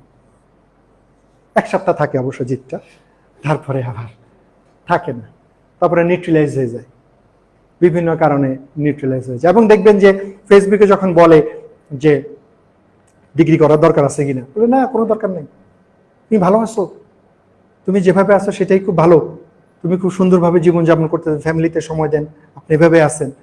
এই সংখ্যাটা অনেক বেশি। আসলে কি তাই? সংখ্যাটা অনেক বেশি। তো তখন বিভিন্ন বাক্যগুলো আসলে ভালো থাকাই জীবনের সবচেয়ে বড় উদ্দেশ্য, সাফল্য, সার্থকতা, সঠিক। কিন্তু কিভাবে আসলে ভালো আসলে থাকবে, এটা আসলে আপনি চেষ্টা করবেন না। সেজন্য চেষ্টাটা কি আসলে আপনি ডিগ্রিতে চান্স পাওয়ার মতো করছেন? যদি কেউ মনে করেন যে হ্যাঁ আমি চান্স পাওয়ার মতো করছি, চান্স পাই নাই, আপনি আমার সাথে এসে একটু আধা ঘন্টা আলাপ করে যান, আমি বুঝতে পারবো যে আপনি আসলে কতটা চান্স পাওয়ার মতো কাজ করছেন। চান্স পাওয়ার মতো ডিগ্রি করার জন্য সে চান্স পায় নাই, হইতেই পারে না। তার হয়তো কিছুটা ডিলে হয়েছে, কিন্তু এটা হইতেই পারে না। কিন্তু সংখ্যাটা বেশি চান্স না পাওয়া, কারণ প্রতি বছর 12,000 বেরোচ্ছে ডাক্তার, তো সেখান থেকে আপনি চান্স পাচ্ছে কজন? এফসিপিএস, এনডিএমএ সবকিছু মিলায় হয়তো 3,000, 3,500, 4,000। তাহলে চান্স না পাওয়ার সংখ্যাটা দেখা যায় বেশি হয়ে যায়। এটা বিভিন্ন কারণে, বিষয় কেউ একটা সময় ছেড়ে দিচ্ছেন, একদিকে কেউ হয়তো চেষ্টাই করছেন না, বিভিন্ন কারণে এটা হয়। তো সংখ্যাটা যেহেতু বেশি ওইখানে, তো সেই জন্য কমেন্টগুলার ওই জায়গাটাতে বেশি থাকে আর কি। তখন যদি আপনি না তোরা ডিগ্রি করতে হবে, তাহলে তোমার 14-20টা কিন্তু দরকার পড়বে। ডিগ্রি করে কি হবে? মানুষ তো একদিন মরেই যাবে, আলটিমেট গোল তো সেটা, মরেই যদি যাস তাহলে তার আর কোনো কথা নেই, তাহলে তার কিছু করানোর তো দরকার নেই, তাই না? এইটা হলো আলটিমেট গোল, সান্ত্বনা, যে মরে যেতে। এই চিন্তা করলে তো মানুষ আর কোনো কাজকর্মের কোনো কিছুই নেই, ঠিক আছে? হ্যাঁ, মরার জন্য ওয়েট করা, এটা ছাড়া তার কোনো, ঠিক আছে, যেভাবে গতি আছে সেভাবে যাবে, ব্যাপারটা এইরকম। আমার এবার 2 ব্যাচমেট ফ্রেন্ড চান্স পাইছে, এটা খুব আনন্দের আমার জন্য, ঠিক আছে? এখান থেকে 2, একজন এমপিএইচ, একজন কার্ডিওলজি, এটা বিশাল ব্যাপার, ঠিক আছে? আমাদের ব্যাচমেটদের মধ্যে হাতে গোনা কয়েকজন হয়তো করে নাই বা হয় না, যে কোনো কারণেই হোক, ফ্যামিলি সবকিছু, হাতে গোনা অল্প কয়জন, আমরা 153 জন ছিলাম। তো ধরেন যে 145 হয়ে গেছে, আর হয়তো 5-7 জন সেখানে আছে আর কি। গত সেশনে চান্স পেয়েছে প্লাস্টিক সার্জারিতে, আমার ব্যাচমেট এখান থেকে, ইন্টারনাল মেডিসিনে এখান থেকে কন্টিনিউ করতেছে। তো এটা খুবই মানে প্রাউডের বিষয় যে আমি তাকে হেল্প করতে পারছি, পাশও করে যাবে। এবং একটা ইয়াতে আমি তো টিউমার বোর্ডগুলোতে যাই ডিএমসিতে, ওখানে গিয়ে দেখি যে আমার ফ্রেন্ড প্রেজেন্ট করতেছে আমাকে, ঠিক আছে? এটা কোনো ধরনের হেজিটেশনের কিছু নাই, সেও খুব উইলিংলি পার্টিসিপেট করছে, আমিও খুব উইলিংলি পার্টিসিপেট করছি। সে তো বের হয়ে আসবে, সে কনসেন্ট্রেট লেভেলে চলে আসবে, ঠিক আছে? এটা অনেক বড় একটা প্রাপ্তির জায়গা, আমি তাকে কিছুটা হলেও হেল্প করতে পারছি, ঠিক আছে? সো তাহলে চিন্তা করেন কত বছর পরে গিয়ে তারা সেখানে ঢুকছে, প্লাস্টিক সার্জারির মতো জায়গায়, ইন্টারনাল মেডিসিনের মতো জায়গায়, ঠিক আছে? সো আপনারাও এই প্যাটার্নটা যদি ফলো করেন, চান্স পাওয়া কঠিন হবে না। দেন আমাদের যেই এক্সাম প্রসিডিউর, অলরেডি এক্সাম সিস্টেমটা দেখছেন, ক্লাস টেস্ট আছে, তারপরে half subject final, subject final, mock test. হ্যাঁ, এটা হলো অনলাইনে এক্সাম দেওয়ার জন্য লিঙ্ক। আপনাদের প্রত্যেকেরই একটা করে রেজিস্ট্রেশন নাম্বার আছে, প্রত্যেকের একটা করে পাসওয়ার্ড আছে। এই লিঙ্কে গিয়ে আপনার যে নিজস্ব অ্যাকাউন্ট তৈরি হয়ে আছে সেখানে শুধু ঢুকবেন, পাসওয়ার্ড রেজিস্ট্রেশন নাম্বার দিয়ে সব এক্সাম আছে, ক্লাসগুলো আছে, সেখানে আপনি সেগুলো দেখবেন। আমরা যেটা করছি আস্তে আস্তে ক্লাসগুলো তো প্রতিনিয়ত সেটা দিচ্ছি, এবং প্রিভিয়াস যে ক্লাসটা ছিল সেটাও রেখে দিচ্ছি। এটা তো অন্য কোনো মেন্টর নিয়েছিল, আপনি চাইলে সময় যদি থাকে সেটাও একবার দেখে নিতে পারেন, অসুবিধা নেই, রিসেন্ট তো থাকছে। এটা হলো আমাদের ম্যাট্রিক্স পয়েন্টের একটা ইউটিউব চ্যানেল। এটা একটু স্ক্রল করে দেখবেন, বিভিন্ন ইনফরমেশন সেখানে আছে, ইউটিউব চ্যানেল। তারপরে এই গ্রুপে আপনি প্রশ্ন দিবেন, একটা হলো ফেসবুক গ্রুপ, একটা হলো পেজ।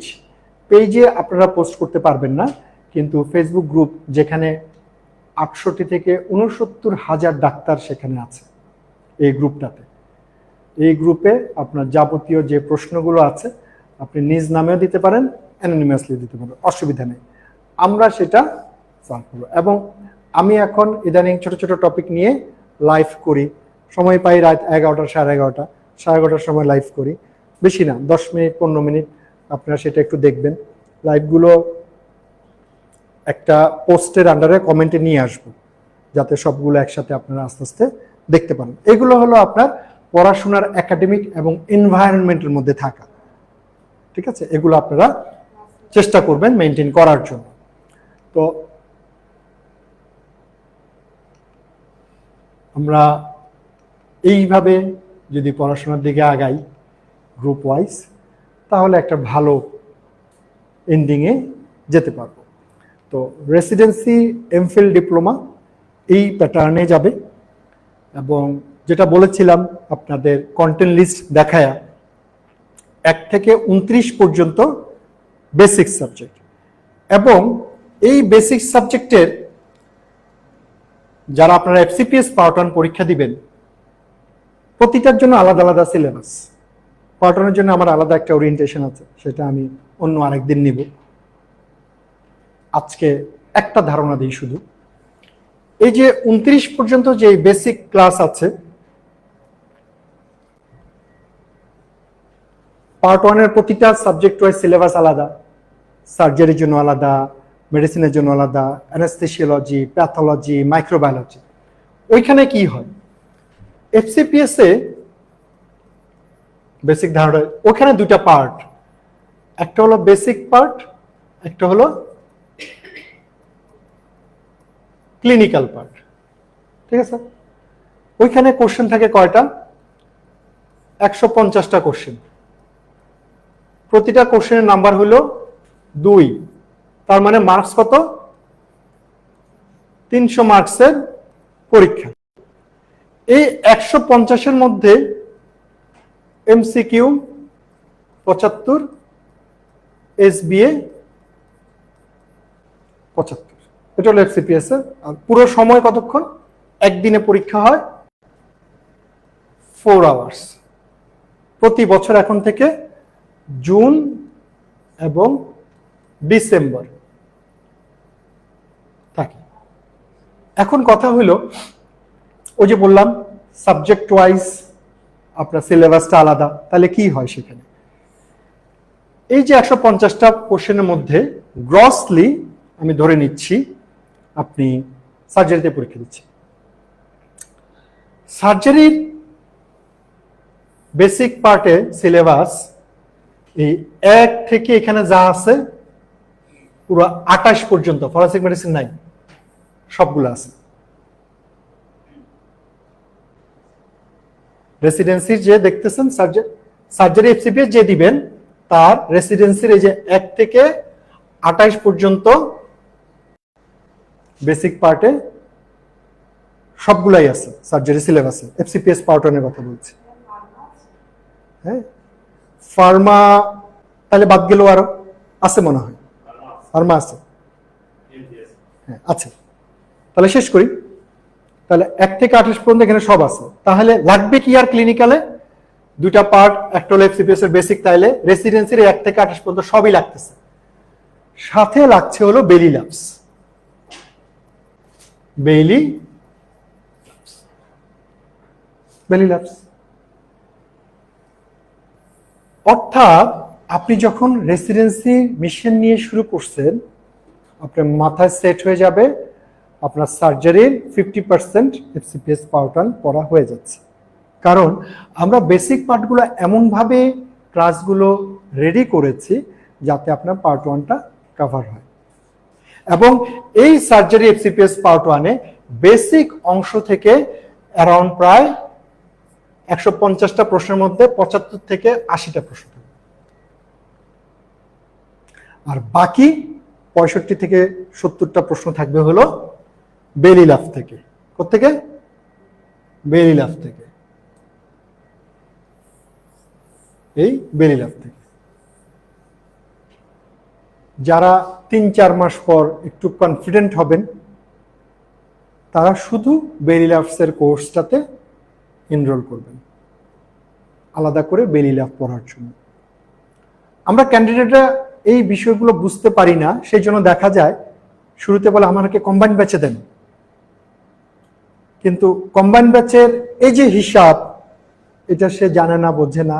সে মনে করে হয়তো বেশি কোর্স নিতে পারলে আমার হয়তো পড়া, কিন্তু আলটিমেটলি সে কোনো ক্লাসও করতে পারে না, তার কাছে অনেক হিজিবিজি লাগে। অনলাইনের কথা বলছি, তো অনলাইনে একটা ক্লাস করাইতে খুব কঠিন কাজ। সে যখন একসাথে বেলি লাভ, একসাথে বেসিক, একসাথে রেসিডেন্সি, সে আসলে কুলায় উঠতে পারে না। এবং একটা বড় অংশ দেখছি পার্ট 1 যখন পরীক্ষা দেয়, সিলেবাস কি সেটা জানে না। ঠিক আছে? সো আপনাকে খুব স্পেসিফিকলি আগাইতে হবে, আপনাকে জানতে হবে আসলে আপনি কি পড়তেছেন, আপনার কতটুকু পড়তে হবে এবং কোনটা আপনার আসলে প্রয়োজন। দ্যাটস ইম্পর্টেন্ট, আপনাকে চান্স পাইতে হবে। ঠিক আছে? তো এইটা সার্জারির ক্ষেত্রে বললাম।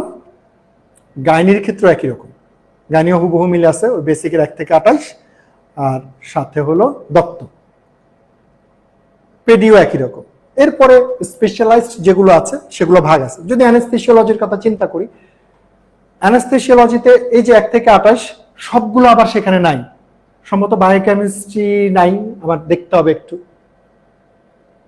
বিভিন্ন সাবজেক্টের ক্ষেত্রে মাইক্রোবায়োলজি যে পরীক্ষা দিবে তার আবার অ্যানাটমি অংশটা নাই, সেখানে আবার লেকচার কমে আসবে। অর্থাৎ সিলেবাস অনুযায়ী দেখা যাচ্ছে কোনোটাতে আছে এইটা আছে, তারপরে এইটা আছে, এইটা আছে, হয়তো অ্যানাটমি নাই, আবার কোনোটাতে দেখা যাচ্ছে মাইক্রো নাই, এইটা নাই, বাকি 3টা আছে। সো আপনি যখন এই রেসিডেন্সির এই পথটাতে আগানো শুরু করলেন, বুঝতে হবে আপনি এফসিপিএস পার্ট 1 যে সাবজেক্টেই দেন না কেন আপনার একটা অংশ পড়া হয়ে যাচ্ছে।